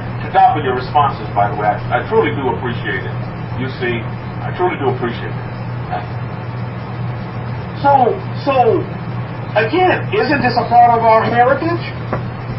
Israel started from a what? From a family. So this is why I see that the universe, you see, I think a lot of people are missing it because they're not building that foundation on their family. Once your family is established, that's the solid ground. And no matter what storms come your way, in whatever form they come in, it's not going to blow away or tear down that nucleus that you have built on the family. So I want you all to consider that in your scripting. And I want you to go through your journals and look at your journals and exactly what you're writing down. And see if the focal point of what you're writing down is based on family. Now, at the end of the day, you're going to need money to take care of your family, right? So I guarantee you, the universe is going to bring in, you're going to attract, and you're going to manifest that money that you need for your family. However many dollars you think that is, Baruch Hashem. That's great. That's going to happen. If it's family-centered, think about that a minute. So you may want to look at centering that around the family and not look for other motivation. Because if you just want money just to have money, what good is that? What use is that to you? But when you put it and you have an intent and you already see that the money is going to be used to help your family, to help your friends, to help the pets, to help the flowers, wow. This is when I firmly believe you amp up and you increase the intensity. Just like that, this Master Chi guy, my goodness. He had the ability to control how much energy, how much frequency would go into each one of these patients. He was a healer. He was healing people. The kingdom was in his hands, was at hand. And he was using his hands, the little baby, there's something, a little baby. He was, he was healing, older people. And another thing that I noticed is that he would control his chi, his yin and his yang. He would control it with his breathing. I was watching him, and he would just do a certain breath, boom, and then. And I mean, the witnesses that were, and the watchers that were watching this in video, they were like, "My goodness." I feel a force is pulling me away. Like the lady was like, I had a hard time just holding onto your leg, because he would use these people as a ground wire, because he was a positive energy baby. He was bringing the energy, so he would use other people as the ground. Any of you electricians, you know what I'm talking about. You gotta have the ground, as all this currency is going in energy and just frequency is going into these people. And they would say, oh, I had a hard time just holding on to you because there was a force that was pulling me back. Wow. You too have the ability to be able to control what you bring in, how you bring it in, the duration, the time frame. That's awesome stuff. We are some superheroes. We are some superheroes indeed, you see. It's very, very important that you understand how powerful you really are. You know, yeah, you can look at the Avengers on TV, but you are an Avenger. You have powers. You are Captain America. And I hope you all had a wonderful Independence Day. Truly, it was special here as well. As we're earmarking 1 year that my family has been in America. The 15th of this month will be 1 year that they're in America. And look at all the miraculous things that have occurred in this 1 year in my family. I have a baby coming. My wife and daughter are in America now. Independence Day. Truly. A great day to give thanks to the Creator of the heavens and the universes for placing me in this wonderful country called America. Isn't America wonderful? I'm not knocking for all of you other people. you other people, you're in other countries. Hey, you give thanks that the Master has dispersed and scattered you in these great nations. I live other people across. I'm not knocking all these other countries. Hey, but I give thanks, and just like all of you should give thanks for the countries that you've been dispersed and scattered in. And those of you that are moving around and you're making moves, I say Baruch Hashem, and thank you to the universes.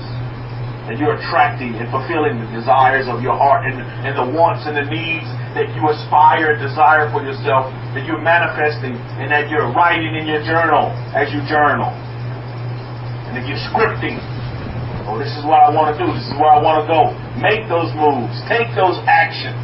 And you'll do yourself a great service. But back to the motivation. Back to the motivation. I think it's important that your motivation is on par. Well, you're like, well, I never ask myself what motivates me. What is my motivation? Well, you need to. Instead of just being tossed and turned. Because if you notice in this Parsha, and you know, just from what we read in Numbers chapter 25 that I read about this wonderful story about Pinheas.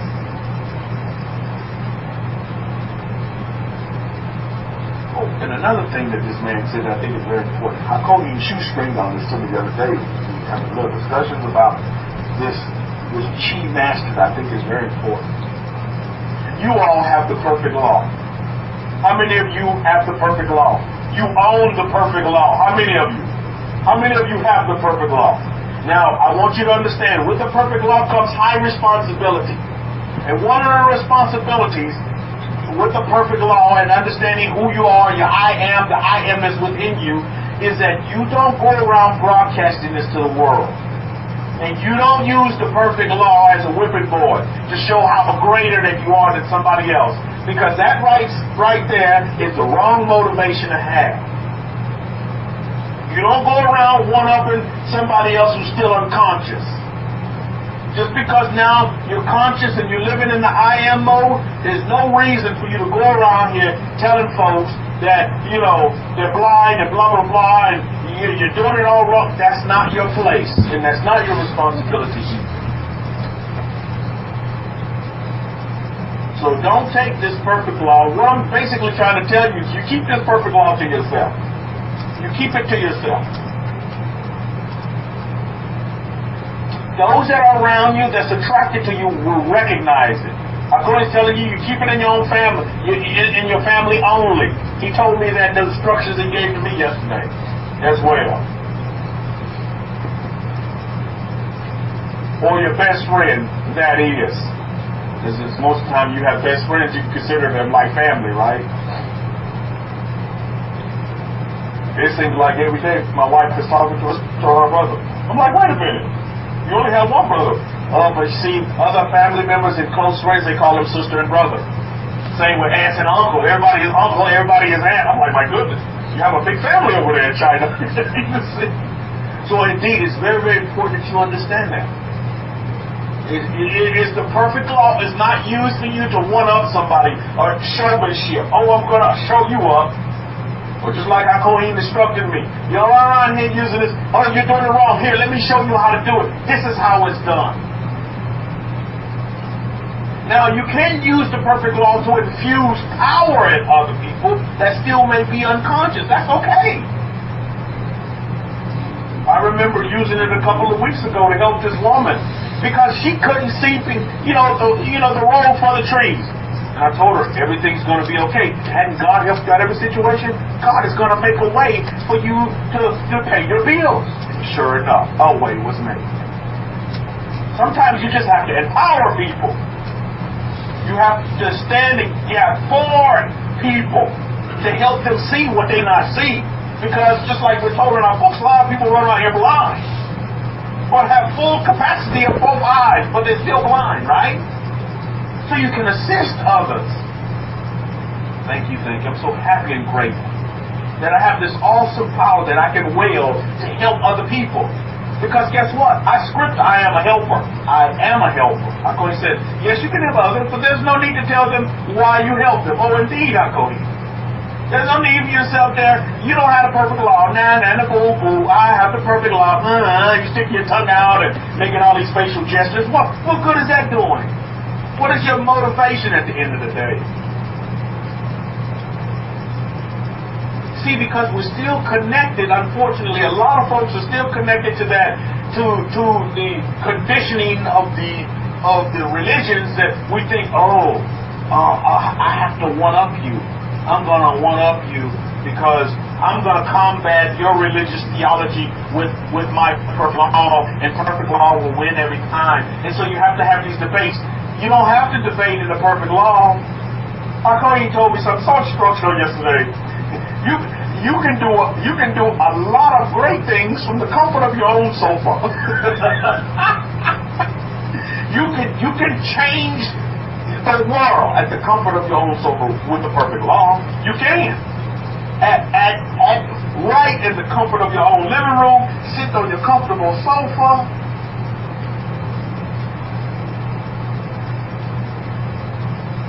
These things can be done. So you don't have to go around confronting other people. It's not about confrontation. We all need to learn how to get along.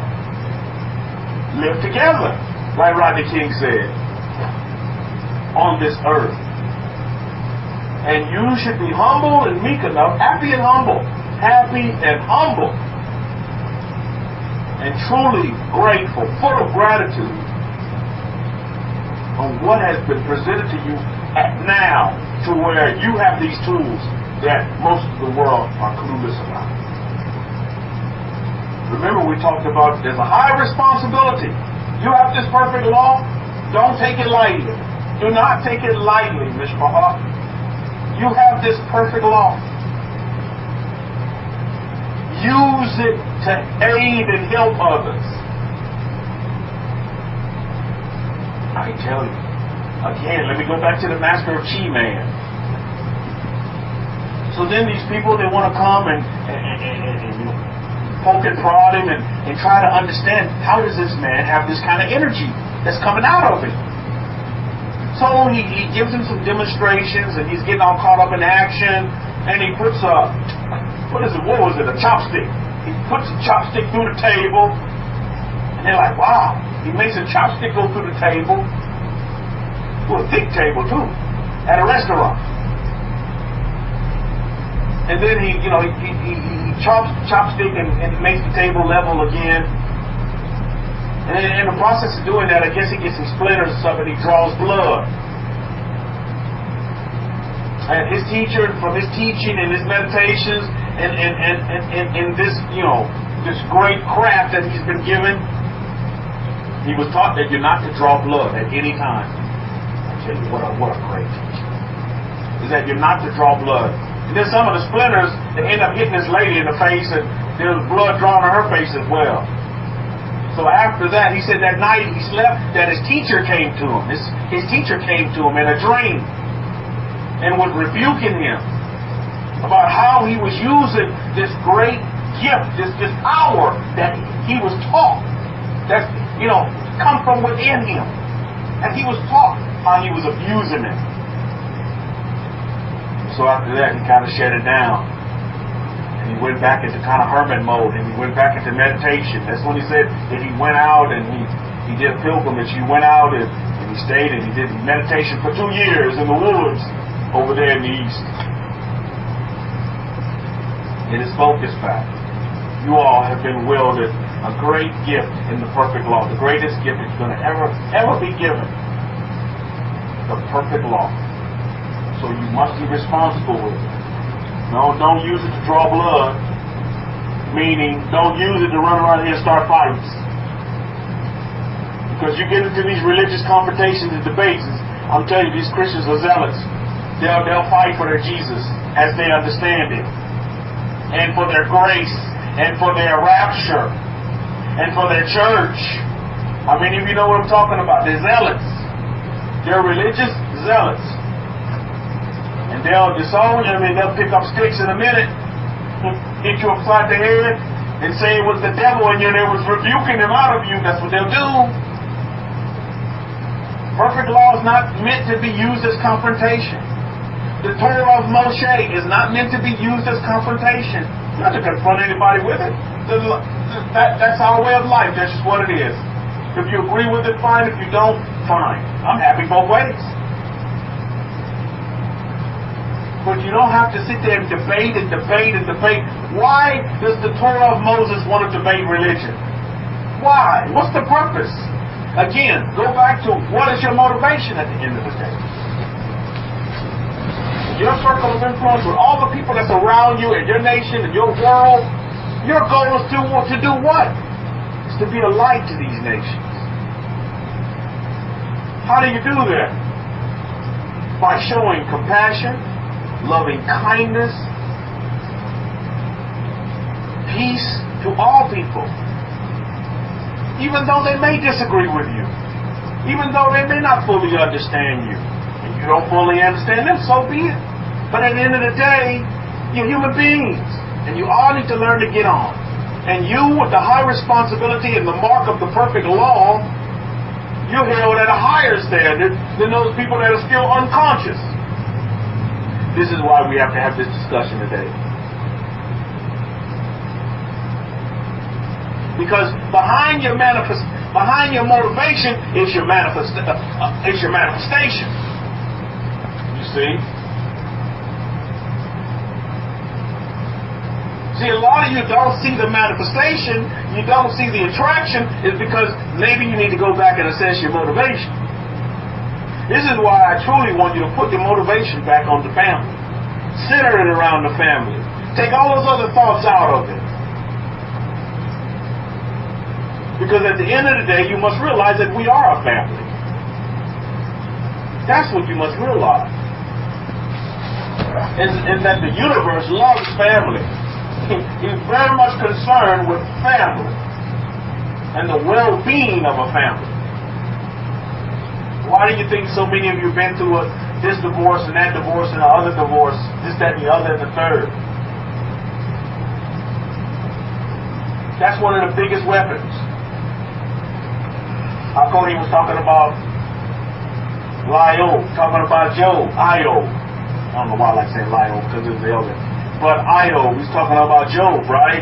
He's talking about one of the weapons that the Son of God wanted to use against him was a weapon of fear. But another weapon that the Son of God likes to use is, and how many of you know this, is he likes to destroy homes. The destruction of homes. How many of you are a product of a divorce? Anybody in this room a product of any divorce? Anybody ever divorced? Anybody divorce? You see, that's a part of the plan. Not for your responses, by the way, but be of good cheer. See, that's all a part of the plan. You see? But the plan don't work here. It don't work. Why? It's because, see, now we understand the importance of a family. And that's what we're all doing. Is now we put it together. The perfect family for the perfect law. How many of you believe and understand that there is a perfect family for you now? You see? There's a perfect family for you right now. And that's what we're doing. And this is why the importance has to be centered, in my opinion, on the family. When you look at the Bible is just a what? It's a book on family. Think about it. What is the Bible? The Bible is a book on family, period. So do you not think that the universe is concerned about family? This is why I ask you, what is your motivation? I want you to center this day your motivation around family. Pinheas understands that. He understood that, and he understands that now. Because believe me, I'm gonna. And you know, one of the greatest revelations that I noticed in this video that the Kohen sent me was that master of chief, his master came to him in a dream and was rebuking him and chastising him about how he's using how his student is just using this marvelous gift that he taught his student in the wrong way. What does that tell you? I'm reading this book right now. The man says in this book, and I firmly believe it, that she is just the beginning of the connection to the spirit world. She is. It's just a servant. It's not the end all, but that's where she is the connection between the spirit world and the human world. Starts with she. That's beautiful. I saw it in this man, this master of she. His master still comes to him. And his master's been dead and gone for a long time. And he came to him and rebuked him. You live on, Mishpah. You lose this earthly body, but you live on. Your energy, your positive energy, you live on.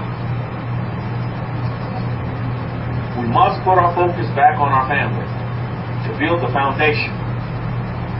That foundation is going to start. You don't want to build the rocky ground. You want your motivation to be on your family, because then you will see again, manifestation is key. Because what's being manifested or what's not being manifested now, you may have to go back and look at what's motivation. A lot of M words today, right? But that's very, very important to understand. Pinheas realized that, look, if we don't fix this situation, it could ruin the family, because nobody was willing to step up and take action. Their only reaction was, if I go up to this prince of Shimon, my goodness, I might get the smack down, the beat down, and all that rolled up into one, you see? Luxury classes, focus on the family. And we're not Dr. Thompson. Yeah, I used to listen to him as well. Dr. Thompson. Good man. Good man. His motive life. He just had wrong information. But he had right motives. He had a heart for God. True.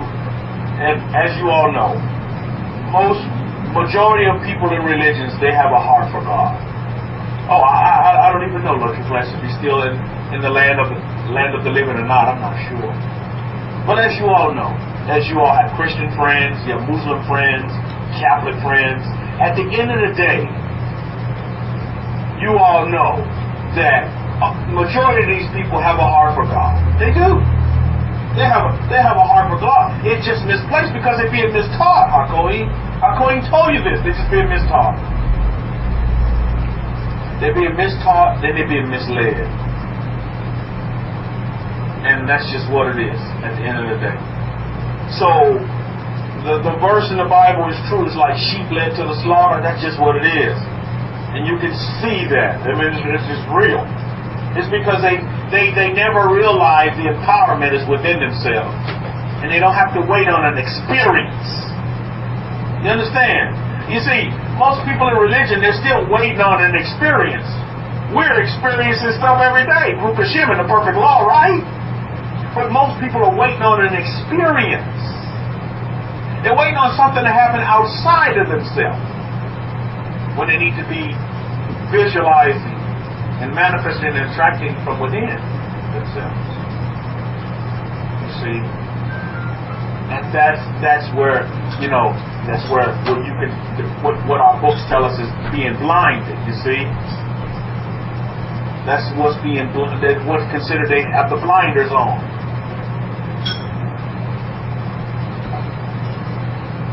And so I give thanks to the son of Aaron. You know, a lot of people, this is going to not be popular with a lot of folks.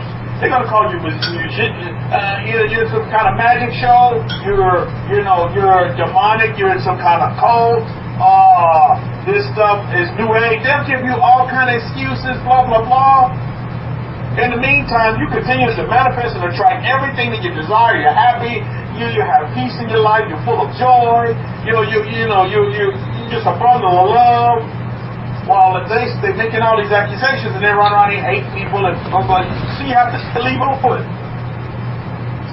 And at the end of the day, while they're hurling all these things at you, you only have to remember, what is your motivation? What is the motivation for yourself? What do you desire for yourself? What do you want for yourself now? And then make it so. Because you can. Many times, and you all know this in religion, many times in religion, religion's the first to blame either God or Satan. Well, God did this for a reason, sister. How many of you heard that before? Well, God did this for a reason. No, God didn't. God didn't do none of it. Oh, that's just Satan. You just being attacked right now. You just under attack by the devil. No, you're not. Just like our Kohen said, every one of these situations, you put yourself in them.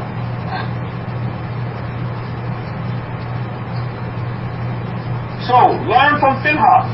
What did Pinheas do? When trouble came, just like our books tell us, let's read it, because our books talked about trouble. The Master Yeshua talked about trouble. He said, yeah, trouble will come. But guess what? He said, I have overcome trouble. So if he's overcome trouble, you too can overcome trouble. You see? Numbers chapter 15 verse 17 says, bring the trouble to the Midianites and smite them. Why bring the trouble to the Midianites? Look at Numbers chapter 25 verse 18. For they troubled you with their wives, where they have beguiled you in the manner of Peor, and in the manner of Cosbi, the daughter of the prince of Midian, their sister, who was slain in the plague, who was slain in the day of the plague for Peor's sake. Trouble's coming, but learn from Pinheas. Then trouble came, and what did Pinheas do? He stuck a fork in it. And I'm telling you to do the same thing. Have you heard that slogan, that saying before? Stick a fork in it. I'm telling you to do the same thing with your trouble. Stick a fork in it. It's done. Stick a fork in it. When trouble comes, stick a fork in it. Stick a fork in it. Because listen, if you don't deal with the trouble is going to turn into a disease. The disease will turn into a plague. The plague will turn into death. I'm just giving you the rundown. You see, it's not going to be popular with many people. The perfect law, many people don't, they'll hear it, but they don't want to do it. Or they'll disown it outright. This is why you have to be very careful who you give the perfect law to. You must be very careful in your analysis and assessment of the human nature. Some are going to just discard it. Why? It's because they're comfortable in religion. They've been conditioned in religion so long that they're comfortable in religion, you see. So you have to be very careful. Hakohi gave me some instructions, and I have the books to die for those books, Hakohi. I have the books on the perfect law versus the law of attraction. I have those books. But I have to be very careful who I give them out to. I'm going to give them out to every prison institution. Boom, boom, boom, boom, boom. Give them out and let them disperse the books. The instructions are, when you finish reading the book, disperse it to others. And just let it go around. Because some people it's going to hit them like a ton of bricks. Others it's going to go in one ear and out the other. And so be it. So be it. Perfect law is not perfect. Perfect law is not popular in society today. You see, because everybody has become independent. No, everybody's become dependent instead of being independent. Instead of realizing that they can fix their own problems. The fix is within. But they have to be dependent. And say, oh, I got to depend on the pastor. I got to depend on Creflo, so I got to buy that jet because I'm dependent on Creflo to get through my problem. I have to be dependent on so forth. When the fix is already within you. You can fix your problem. You can fix your trouble. You just got to put a fork in it. Just like Pinheas did. His wasn't a fork. But you got to put a fork in it. It's done. Today you got to say your trouble is done. It's finished. Today you have to kill your trouble. If you don't deal with your trouble today, it's going to be trouble tomorrow. And it's going to be trouble tomorrow. And it's going to be trouble tomorrow. If you don't put a fork in your past trouble, it's going to be a trouble now. And it's going to be a trouble now. And it's going to be a trouble now. Put a fork in it. It's done. It's done.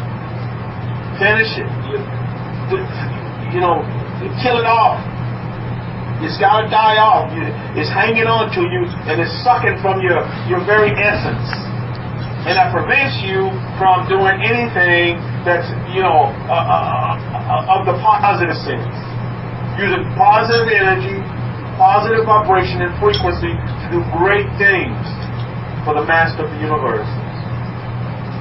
And even greater things. That's what the Master Yeshua said. He's in Nazareth. He said, you'll even do even greater things. Well, why is everybody looking around at each other and saying, well, how come we're not doing these greater things?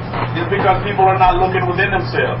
They're still looking for that, dependent fix that's going to come from the outside. The rapture, the pastor, the whatever else that's out there, the spaceships that's coming to get them. The return of Mashiach. That's what the Judaism is waiting on. Mashiach is within me, Baruch Hashem. I don't have to wait on no return. I'm Israel, Baruch Hashem. Do you not understand that? I'm the family of Jacob. Baruch Hashem. Thank you to the universe. I'm so happy and grateful. Thank you. So these things are very, very important for us to understand, Mishpah. As we go about our day, we go about our way of living, we go about taking action, you must understand. You must assess your motivation. Motivation has to be right. You see, and it's not a coincidence, just like our Kohen read. I was like, well, I got to pick up on that as well. Numbers chapter 25, verses 11. Numbers chapter 25, verses 13. And Pinheas, the son of Eleazar, the son of Aaron the Kohen, has turned my wrath away from the children of Israel while he manifested. Again, there's manifestation. Is that not in our family? Of course it is. We're manifestors. Numbers chapter 25, verse 13. He shall have it, and his descendants after him, even the covenant of an everlasting priesthood, because he manifested. Again, motivation and manifestation, they're key. What's your motivation? That's what you're going to manifest. Take action upon. What are you taking action upon? What's your motivation? Is it about your family? Is it about relationship? Is it about money? Is it about health, wealth, prosperity, completeness, whole? What is it? Abundance, infinite abundance, shalom, peace, joy, happiness. Goodness, we can go down the list. Mishpah. Thank you. Thank you. We've been given all of these great things at our disposal. You have some great tools before you now. This is perfect law. You have awesome tools before you. All these awesome tools. So you have to ask yourself, well, some of you may be asking yourself, well, why am I not manifesting anything? Maybe because you didn't do like Pinheas. You have yet to take action. You got to stick a fork in it. There's some troubles that may be in your way that you haven't stuck a fork in yet. Still hanging around that old vicious, vile crowd, group of gossipers and slanderers, stick a fork in it. You got to get rid of those people. You'll never manifest anything positive. You see, because you must understand one thing. Yes, we're energy. Yes, we're energy. We're vibration. We're frequency. We're transmitters and we're receivers. That's one thing that I learned for sure from the Master of Chi video that I always sent me, is that we're transmitters and receivers as human beings. And I don't care how much science and poking and prodding you want to do, at the end of the day, it's within you. It's Chi. He was like, this is energy. You can't measure energy like you measure power, because they came with all these little power things to measure. Oh, let me see how much electricity and volts you have coming out. You can't hit the energy like that. That's cheap. It's a total different measurement here. You don't have the equipment to handle that.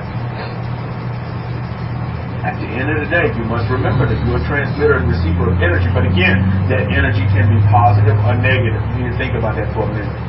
So in your scripting this day, I would encourage you all to say this. I say, and it's quite empowering to me as well, is that I am positive in nature. See, because just like there's positive forces, there's negative forces out there that want to come against you. Some of you just in a bed of negative forces around you, because that's who you surround yourself with. Stick a fork in it. So you have to, at the end of the day, you have to ask yourself, what is your motivation? Some of you are making moves because you understand. You're making physical moves because you understand, oh, I need to get away from this negativity. Although you're positive vibration and frequency, you want to surround yourself with those of like-mindedness. This is why Pinheas had to get that negative vibration out of the family. He had to stick a fork in it. Some of you have to make some family moves. You have to stick a fork in it.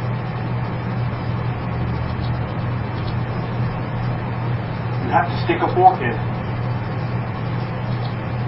You have to make that decision. Don't sit here blaming it on God, blaming it on the devil. You need to blame it on yourself, because you haven't taken the right action, the necessary action needed for you to be successful, for you to have an abundance of a lot, for you to have health, and success can come in any form: a successful relationship, a successful job, a successful family, success in your health, prosperity, however you may see it. But at the end of the day, you have to ask yourself, what is your motivation? What is your motivation for living? What is your motivation for getting up in the morning? What is your motivation for breathing? Why? These are some in-depth questions that need to be asked by yourself. By yourself. Because God is not cursing you, you're cursing yourself. Think about that at the end of the day. God don't curse anybody. You curse yourself. You put yourself in a particular state. Just like I talked about, I think I texted this in during our colleagues lecture. You know, sometimes, like Chuck did, sometimes your normal mode could be fear. Your normal mode could be depression. Your normal mode could be worry. Your normal mode could be lack. Well, guess what? The God of the universes, He didn't curse you down. You cursing yourself down. And so what do you think you're going to attract and manifest when that is your motivation? Is to lack. Your motivation is to be depressed. Your motivation is to fear. Then what are you going to manifest? What are you going to attract? What things are going to come your way? Now, this is not rocket science here, Ms. Brahar. We have to own up. And this is one thing that I noted about the perfect law, is it makes you own up and be responsible for yourself. But in all fairness, in today's societies, we've been taught to shovel and move that responsibility, push that responsibility on others. Right? Am I right? I mean, that's what we've been conditioned. Oh, you're not responsible, brother. It's the devil. Oh, it's God. Oh, it's the man. The white man kept me down. Do you see? So you've been told, you've been conditioned to push the responsibility on others. On somebody else besides yourself. Now you have to reel that in and bring it back. And realize, no, I must take responsibility for myself. You see, you cannot sit here and blame and pass the name game and blame game on everybody around you. Oh, it was that bad wife. Oh, it was that bad husband. Oh, it's those terrible children. Oh, it's this, it's that. Blah, blah, blah, blah, blah, blah. Oh, it's the government. Oh, it's the Illuminati. They coming for me. So, conspiracy theory, all of this, that, the other, and the third. No time for it. The perfect law is going to make you own up to responsibility. Oh yeah, that's another one, luxury class. Oh, it's the New World Order. They taking us. Are you kidding me? I am the New World Order. What do you mean? There it goes. Always some kind of excuse. Always some kind of excuse. You must own up and take responsibility for yourself. Perfect laws, I mean, that's default setting. Is that you have to look at self. Self meaning subconscious. Getting conscious and dwelling in your subconscious and asking yourself those pertinent questions by yourself. That's going to help dictate and mandate the standard that you set for yourself going forward. The standard that's going to mandate what you manifest. Because that's going to be your motivation, you see. Luxury class, you're absolutely right. Even Adam played the blame game and seen, oh, indeed he did. Instead of saying, yeah, God, you're right. This is I'm supposed to be responsible for my life. So I take full responsibility. That would have been a man up move, but it's easy to Monday quarterback that right really quick. It's easy to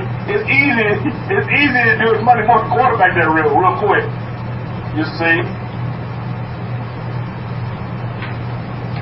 But every day we're put in situations to where trouble comes our way, own up, fess up to the trouble. Change the situation, stick a fork in your trouble and say it's done. Because the trouble starts and stops with me. And I'm coming out of trouble now. And I'm coming into infinite abundance now. Trouble is behind me. And I don't look in the rearview mirror. Baruch Hashem. How many of you are still looking in the rearview mirror? Stop looking in the rearview mirror, Mishpa'ah. Trouble's behind you. You're infinite abundance now. But Rabbi, you don't understand my situation. You don't know what I've been through, Rabbi. You're looking in the rearview mirror. Oh, Rabbi, I'll never get another relationship because that woman treat me looking in the rearview mirror. Oh, Rabbi, you know, my grandma's never had that, my mama never had that, so I'm not going to have that. Looking in the rearview mirror. Perfect law is now. Perfect law doesn't concern itself with what you did and what happened in the past. Who wronged you in the past? Blah, blah, blah, blah, blah, blah. Perfect law does not concern itself with excuses. Perfect law is all about solutions.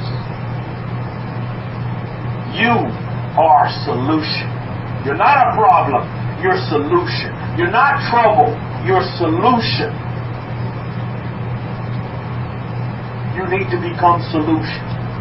The most successful people, and you can go back and read all autobiographies of all these successful people, billionaires, millionaires, great, speakers, inspirational speakers, and you know what? All of them bring a solution. You go back and look at anybody that's successful, is that they brought forth solutions. You all need to be about the solution. I am the solution. Allen Iverson said, I am the answer. He was very successful in the NBA, and he was knee-high to a tadpole. But he played with the Giants because he realized he was the answer. Look at him. That's what he said about himself, and so that's what he made himself, because that was his motivation. I am the answer. You are the solution. That's your motivation. You wake up in the morning, I am the solution. No such thing as a problem. There's only a situation for me to solve, because I am a solution. I am the solution. Bring a solution to the table. That's what's going to make you successful. You see, because guess what? The world is full of problems. Are you just going to be another problem, or are you going to be a part of the solution? See, that's the question you need to ask yourself at the end of the day. You have the perfect law. Perfect law is the solution, in quotation marks, with an explanation point. The perfect law is the solution. I hope you all are understanding this. And I hope this is coming in crystal clear through the waves. And I hope you all use this information, this instruction, to really help you focus in on your writing and scripting the things that you want for yourself in your journal?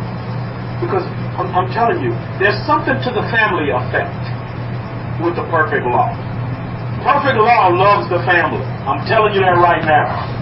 Because when you start to script anything family related, it just comes in like yesterday's newspaper.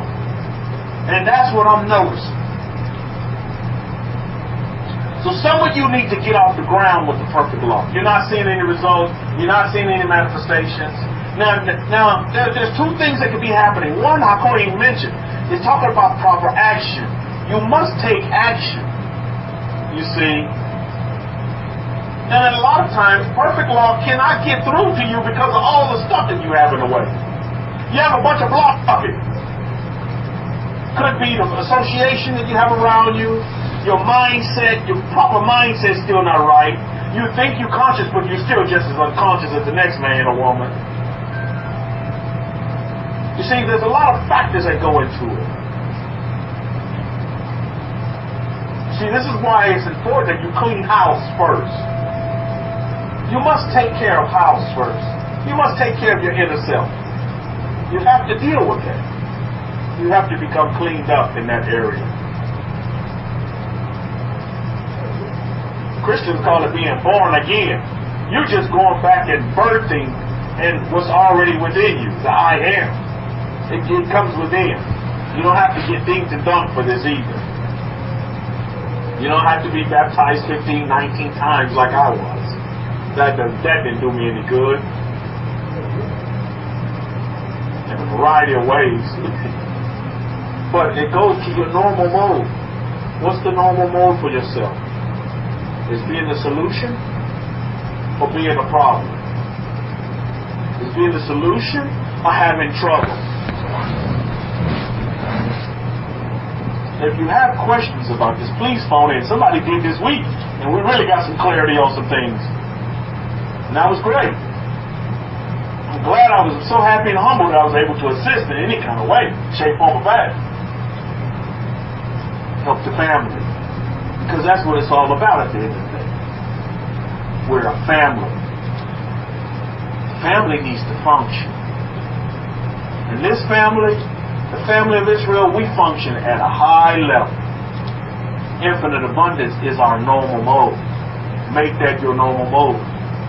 Your normal mode cannot be fear, cannot be depression, cannot be anxiety, cannot be worry.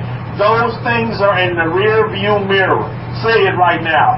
Rear view mirror. You got that view mirror, you just don't look back. You don't have to look back because you're driving forward. You're driving forward. Establish yourself. Establish yourself. Self, meaning subconscious. Self, meaning that I am that dwells within you. God dwells within you, Mishpachah.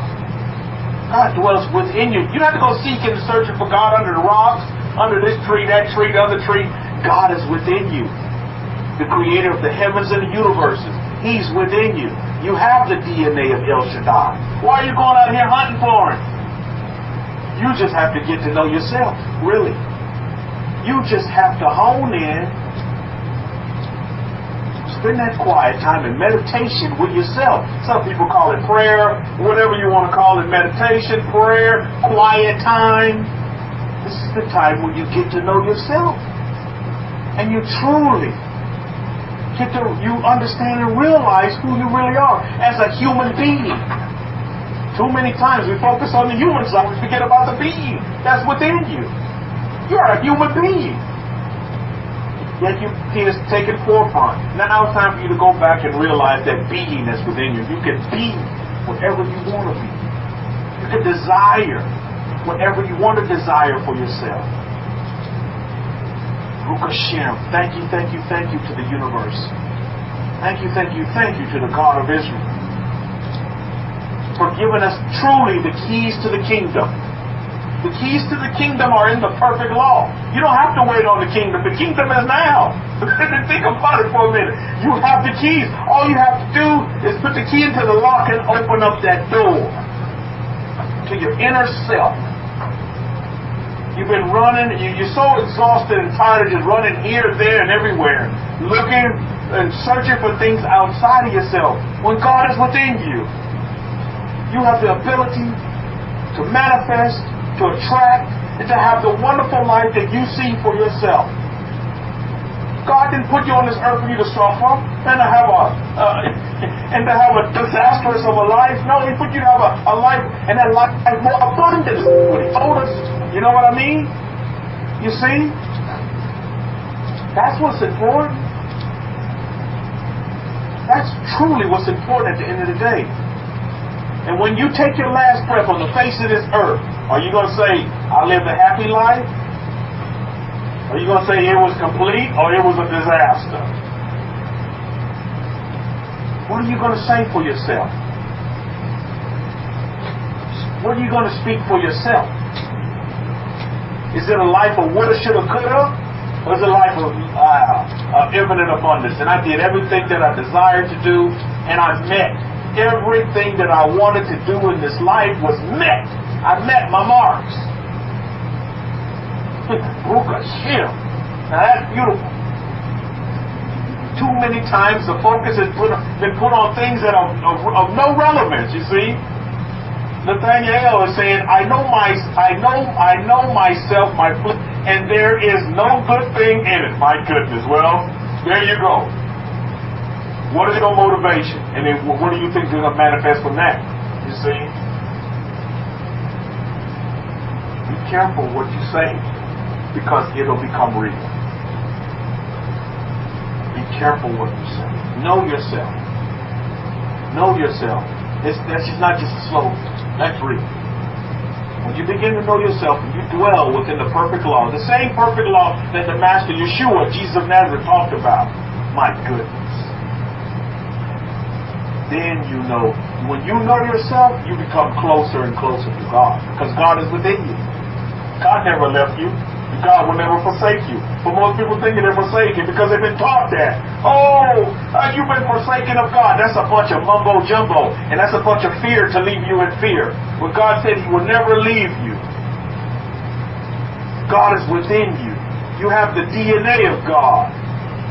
He breathed into the nostrils of dirt and animated man and woman. That's real. That's real stuff. You take that to the bank. So whatever you desire for yourself, it can be. Either way, positive or negative. It's this day, now, your choice, your ability. When you stand before the Creator, you're not going to be able to blame nobody but yourself. Own up to it. Be responsible. The perfect law will make you responsible this day, if you so choose to embrace the perfect law. That's your choice. This is not about no religion. If you're for religion, you're in the wrong place. But if you're here to have an abundance of a life, and how to be a loving father, how to have everything that you desire for yourself, that's what God is intent for you, to have the desires of your heart, not of my heart, of your heart. What do you desire? You see? That's what's important. You don't have to go read the Bible rote and think you understand what you're talking about when you don't. What you desire for yourself, then you're meeting your mark. What you want for yourself, then you're meeting your mark. It makes you happy. It gives you peace. It gives you joy. And it fills you with love. Ruka shir. Now we're talking. Put that religion to the side. That's, put that in the rearview mirror and don't look back. You're human beings. The being side of you wants peace, wants love,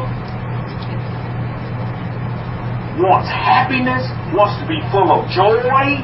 That's the being side. The human nature in you tell you, oh no, that's a bunch of mumbo jumbo. Oh no, that's blah blah blah. You can never be happy. You're a sinner, chicken dinner. That's a bunch of foolishness. And they're leaving you in fear. The very fear that the Master Yeshua said to fear not. People are being conditioned to fear. And they believe it. And that becomes their bedrock. And then they wonder why. They go through this wonderful gift that we've been given of a life, to walk the face of this earth and to enjoy this wonderful earth that we've been given dominion, by the way. And they wonder why they can't get on. and they wonder why their body's failing. They wonder why they fail in a relationship. They wonder why they can't hold a job. They wonder why they can't keep a family. It's because they haven't gone back to the default setting for all of humanity. It's not based on no religion. We're going back to the perfect law. To the beginnings. Not none of this new age mumbo jumbo religion. Follow this, do this, jump over this hoop, blah blah blah blah blah blah. We're going back to the perfect law. You consider that for a minute this day. If you stumbled on this room, it's not by happenstance. It's because you needed to hear this day, now, this time, to really put the focus back on yourself and what's really important at the end of the day. Oh yes, it's not going to be popular because many people don't want to deal with themselves. they don't want to ask themselves the important questions like, what's my motivation? What's my motivation for getting up in the morning? What's my motivation for breathing? What's my motivation for going out here and working this 9 to 5? What is my motivation at that? Am I just a robot? It's just is this all that life is? Is this what Jesus said when he meant by the abundance of a life? Are you kidding me? Are you kidding me? Luxury class says, sir, can you give an example of casting pearls before swine? Yes, there's several examples that can be given. But one of the basics is what we're discussing today. The perfect law. You're not to take this perfect law and bash it upside people's heads that don't understand it. Or use it as a weapon and say, oh, okay, you're for religion. And just condemn, not only be selective, but you just have to be a student of human nature. And you have to know a person. And those that are attracted to the perfect law, guess what? You don't have to go to them luxury class. They're going to come to you. They're going to say, luxury class, there's something different here. Luxury class, yes, they're going to ask questions. And then that's when you can give them a little golden nugget. Either it can come from the Torah. Torah is the perfect law. Because they may not understand the Torah, but many people know the Bible. But they read the Bible, but they have no clue what the Bible's really saying at the end of the day. You understand what I'm saying? So then you can give them a golden nugget. You give them a golden nugget, luxury class, and you say, look, and then sit back and watch and see what they do with it. You can say, look, this will be one of the first things you can, Mark, why don't you eat pork? Oh, well, you don't even have to go there. If they like eating pork, you leave them to it. But what you can say, why do you keep the Sabbath? You don't even know. You don't even have to ask them. Let's deal with questions about human nature. Let's just deal with questions. You can just give them a simple example as this. You can just say, hey, give them a test. You can say, hey, I appreciate your question. Or, if you want further information, you gotta give them an action so that they can react. What you do is you say, hey, how about you go to Amazon and you buy this book, The Perfect Law versus the Law of Attraction. You make them take action, and then you sit back and see if they're going to take the action. You know what I mean? You see, leave it something just as simple as that. And then if they do that, then you give them a little bit more, then a little bit more. You see, because our way of living is based on right action and being able to follow directions, you see. You have to be willing, you see. You have to go search for this treasure. So you have to send them out on a treasure hunt. You have to send them out. Okay, hey, go do this. Go do this. Or go do that. Give them something to do. And see if they'll go and do it, you see. I'm going to say, we don't do the Sabbath for religion, but we show, and God we and God have an arrangement of abundance, health, wealth, and redemption. So even it's just as simple as that. Just give them something to do. Send them out on a mission. That'll show if they're sincere, or if they just play these old mind games, and they just doing whatever the motivation is. You see, not about setting traps, but what you have to do is that you have to make them take action. That's key. That's key. Anybody in perfect law, you understand that you must take action. You must take action. You see? Oh, you had people attempt to set traps for you. You're going to get that. You're going to get that. You see, but again, I don't sit here and play these religious games with people. I just don't have. I shut it off. I stick a fork in religion really quick. You come to me religion, I'm just going to shut it down. I'll just say, well, what did Jesus say? I'll just leave. I'll say, really? I'll say, okay, yeah, well, what did Jesus say about that situation? What did he say? Or I say, well, Jesus said, what does the laws of Moses say? So then what does the laws of Moses say? You see, I'm going to do like the Master Yeshua, Jesus of Nazareth did. I'm going to answer a question with a question. You know why you do that? Because then you put them, you make them think, or you make them go out and have to do something. You see, you put the onus back on them, you see. you put it back on them. As they meant to retaliate, no, I don't know what their motivation is, because the world over, people have different motivations. But you can see through that real quickly by just, shoot the question right back out in a different way. Or what does the laws of Moses say? Bible scholar that you are. Well, what did Jesus do? What did he do in this particular situation? You see, since they're such the Bible scholar and they know it all, I don't sit here and debate religion anymore. Or I'll just say, well, what is the relevance of what you're saying to your life right now? How would me answering this question affect your life today? Now.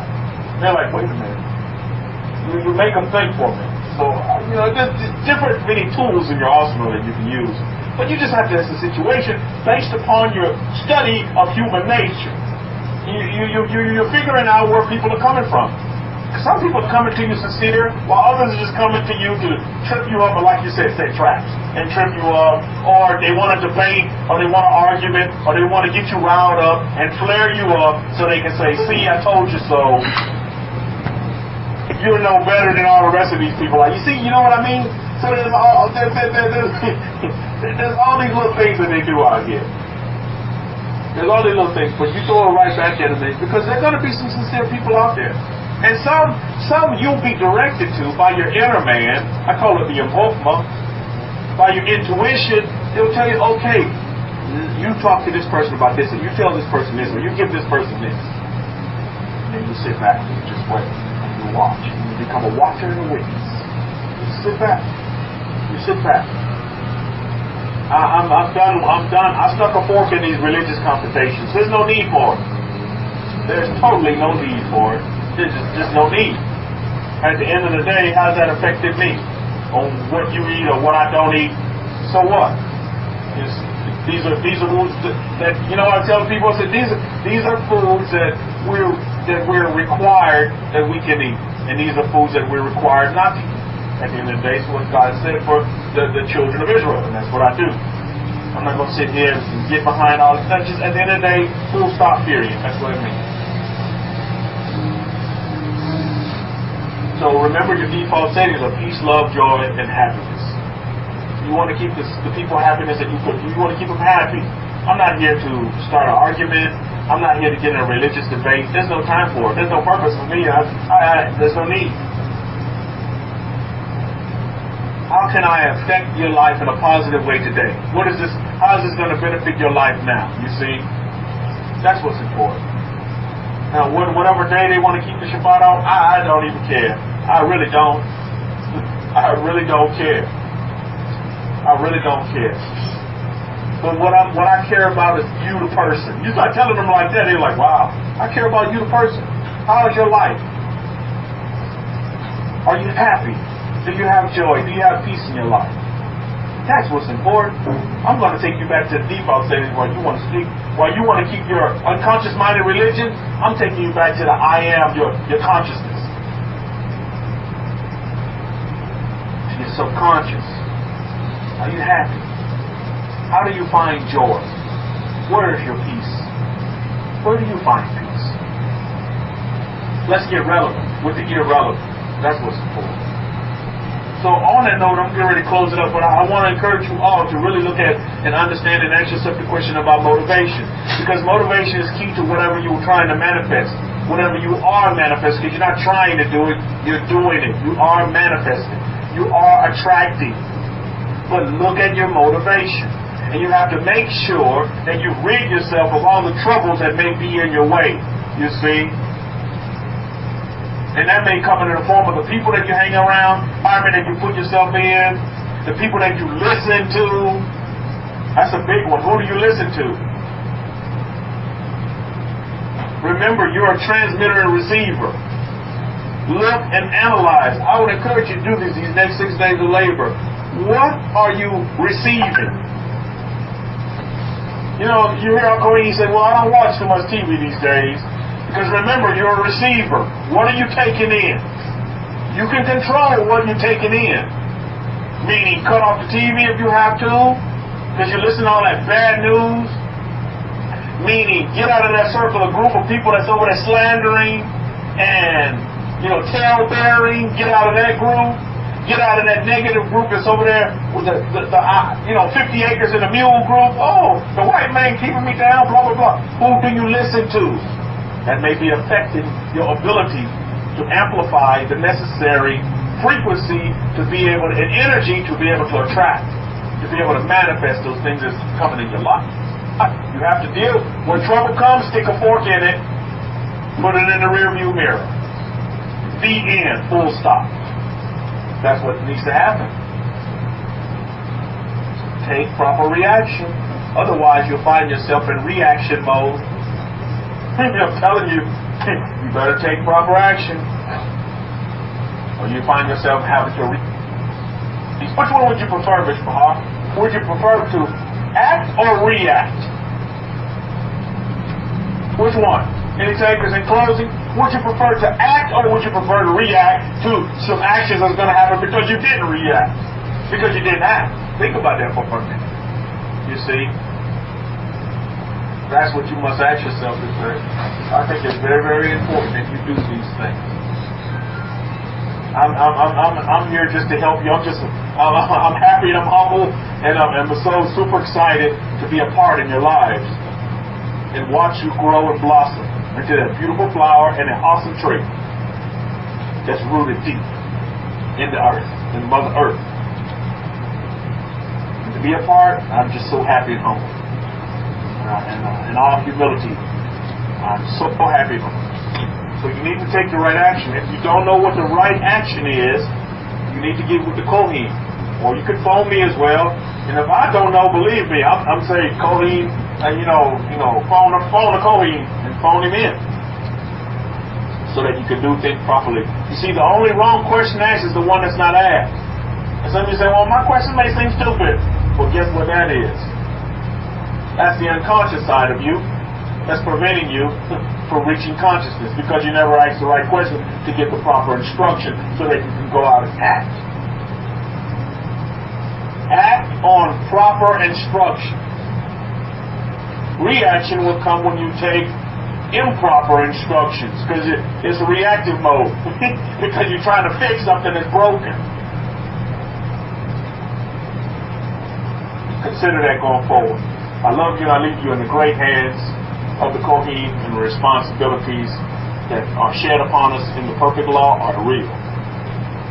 Understand that you have to be highly responsible when you embrace the perfect law. Very, very important to understand. What is your motivation? Shabbat shalom, Mr. Bahar. Shalom, shalom to you. I love you and I leave you in peace, love, and joy, and happiness. Over you, Kohen. Todah for that, Rabbi Kefa. Okay, so just to summarize, thanks for the lecture, Rabbi Kefa. Great instructions. I want to just leave you with a couple of items. Number one is that get yourself 108 beads, one of these malas, as we call it, or just for counting purposes. And you can buy them pretty, inexpensive on eBay, probably about $4 or $5. From China you can get it for less. And then what I would advise you to do is to do 2 rounds of those every day, just giving thanks. The tiger beads, yes, you get the black eye, the black eye tiger beads, and just do thanks. if you're gonna have it made, that's gonna cost you money. It's gonna rack up your. You're gonna have to circulate more money, and then you're gonna have to spend time getting it. I don't think there's any place you can get it made, but you can make it yourself. But then more cost and more time. That's the only downside. Because then the beads that you want, they're gonna give you, charge you more for the beads, and then you're gonna have to sit there and I don't know if you have time for that. Not Amazon, eBay. eBay.com is the best place to get them. Just type in 108 beads. Just type in 108 beads, and you get a lot of different responses there. And just pick one. Usually a lot of Buddhists use these, by the way. A lot of Buddhists will use these, so you can get one of these. They're pretty simple, straightforward. They come in different varieties. Get the one that is tiger eyes, and get to work. Every day 200 times give gratitude. As I taught you, you can do hodu in the Hebrew language. Hodu at each bead. It's almost like saying thanks God, or you can do thank you. Just plain thank you, thank you, thank you, thank you, thank you. Just those 200 times every day. Make that a rote religious act. Every day, religiously, you're going to do that. Either you do it in the morning, first thing after your scripting, or you do it in the evening. You pick your times. That's very important that you do that. The gratitude is very, very important. And when I said 200 times, just do it twice the beads. That's 216 times. That would be 108 times 2. Okay, so twice. Go around it twice, and you've done your 216 times. Basically, looking at 200, but 216 is fine. That's number one. Number two, those of you who think that the devil did it, and he's attacking you and all that, you're getting attacks from outside, family, maybe relatives, neighbors, then there's something that I spoke about a while ago in a video, and people kind of they leave it as a joke, and they think it's some kind of a funny thing, but it's actually serious. And I know people that I've spoken to about 3 times and they still forget. So you take some salt and put it on the front of your front of your door, both of your gates. So you have 2 gates. Put it before your both doors. Throw some salt over there, and that will keep enemies at bay. Negativities out. Keep salt inside the house in a small cotton, maybe. Take a piece of cotton, like a small handkerchief. Bind it up with some salt in there. Maybe a small handful of salt. Bind it up. Put it somewhere in a shelf. That will keep negativities out of your house. Negativity is the biggest block that you're going to have to bring in your manifestations. Remember what I just said. That is the biggest block you're going to have to receive anything. So you need to deal with negativities, and then second, you need to deal with your gratitude. Gratitude is very important. Those two things, if you get right, you're already on the road to success.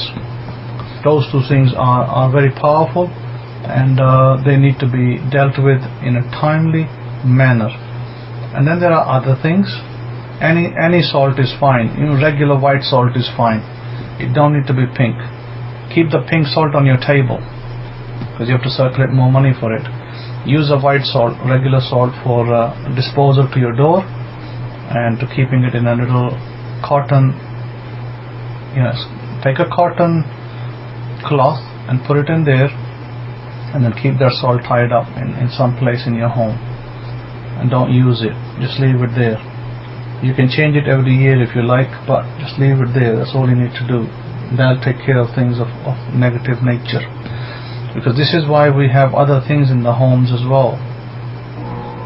The beads, Daniel, it's a good question. You can be paying anywhere from $5 to $14. If you go for something like lapis lazuli, those lapis lazuli stones, there will be requiring more circulation of money. A reasonable price about $6, 5 something, around about $6 to $8. It will be a reasonable price, because these are good beads. The tiger eye beads are good beads. Good to have them. I would highly recommend have these beads for yourselves, and they are really good for negative energy. They're really good for that too. So So get to work, and then, as I said, that put things to practice. Don't just listen and don't do. Listen and do. James said, who are the people who are the perfect people? The ones who are the doers. The perfect law is that the doers of the law are justified. He didn't say the justified people are the ones who just read the law. He said that doers are justified. What does he mean by justified? It doesn't mean that, oh, you're going to be in some airy-fairy, heaven after death. He wasn't talking about that. He was talking about justified in this world, satisfied, receiving the things that you're desiring that are right for you, to be righteous, to be right. To have the things that you desire is to be righteous. That means it is good to have your car, it is good to have your house, it's good to have money in the bank. That is what makes you righteous, by the way. That's the biblical definition. The problem is that most people veer off on the spiritual definition and they never get anywhere. Thank you. I can spell it out, I can write it. So it'll be H-O-D-U, Hodu. So Hodu is a word that means give thanks or thank you. It's used in songs like from the Psalms, Hodu, Ledonai, Kito, those kind of songs. But you don't need to say the full word, a sentence. You could just say Hodu. That's sufficient. Or you can say thank you in your language, whatever language you speak in. You can say thank you. Gracias, merci in French, I guess, Olivia. And if you can do that, then you're good. Merci, will do it too. So it's not like doesn't have to be a particular language. It's what language you speak. What you speak, it's perfectly fine. It still has the same power as it otherwise. So with that, I will love you and leave you. Have a great week ahead, and thank you for coming. And we'll see you next week. And have a great Shabbat in North America. A great week for the ones who already have ended their Shabbat across the board. By the way, there was a good speech from our president on the 4th of July. I did hear listen to all the speech afterwards. Here's a good speech. I like a little bit of history, and there's a good bit of history down there. Although it was, I think it was against England mostly, British rule in America. But I think that they're kind of talking about the past, what happened, and so on and so forth. History of this nation. I still think it was good because it's important to be told. So that is great. And we'll put this lecture up on YouTube after I've finished over here and processed it. Then it will go up online at the YouTube website, www.youtube.com/simalt, SIMALT. Toda, Shabbat Shalom, Shalom Shalom.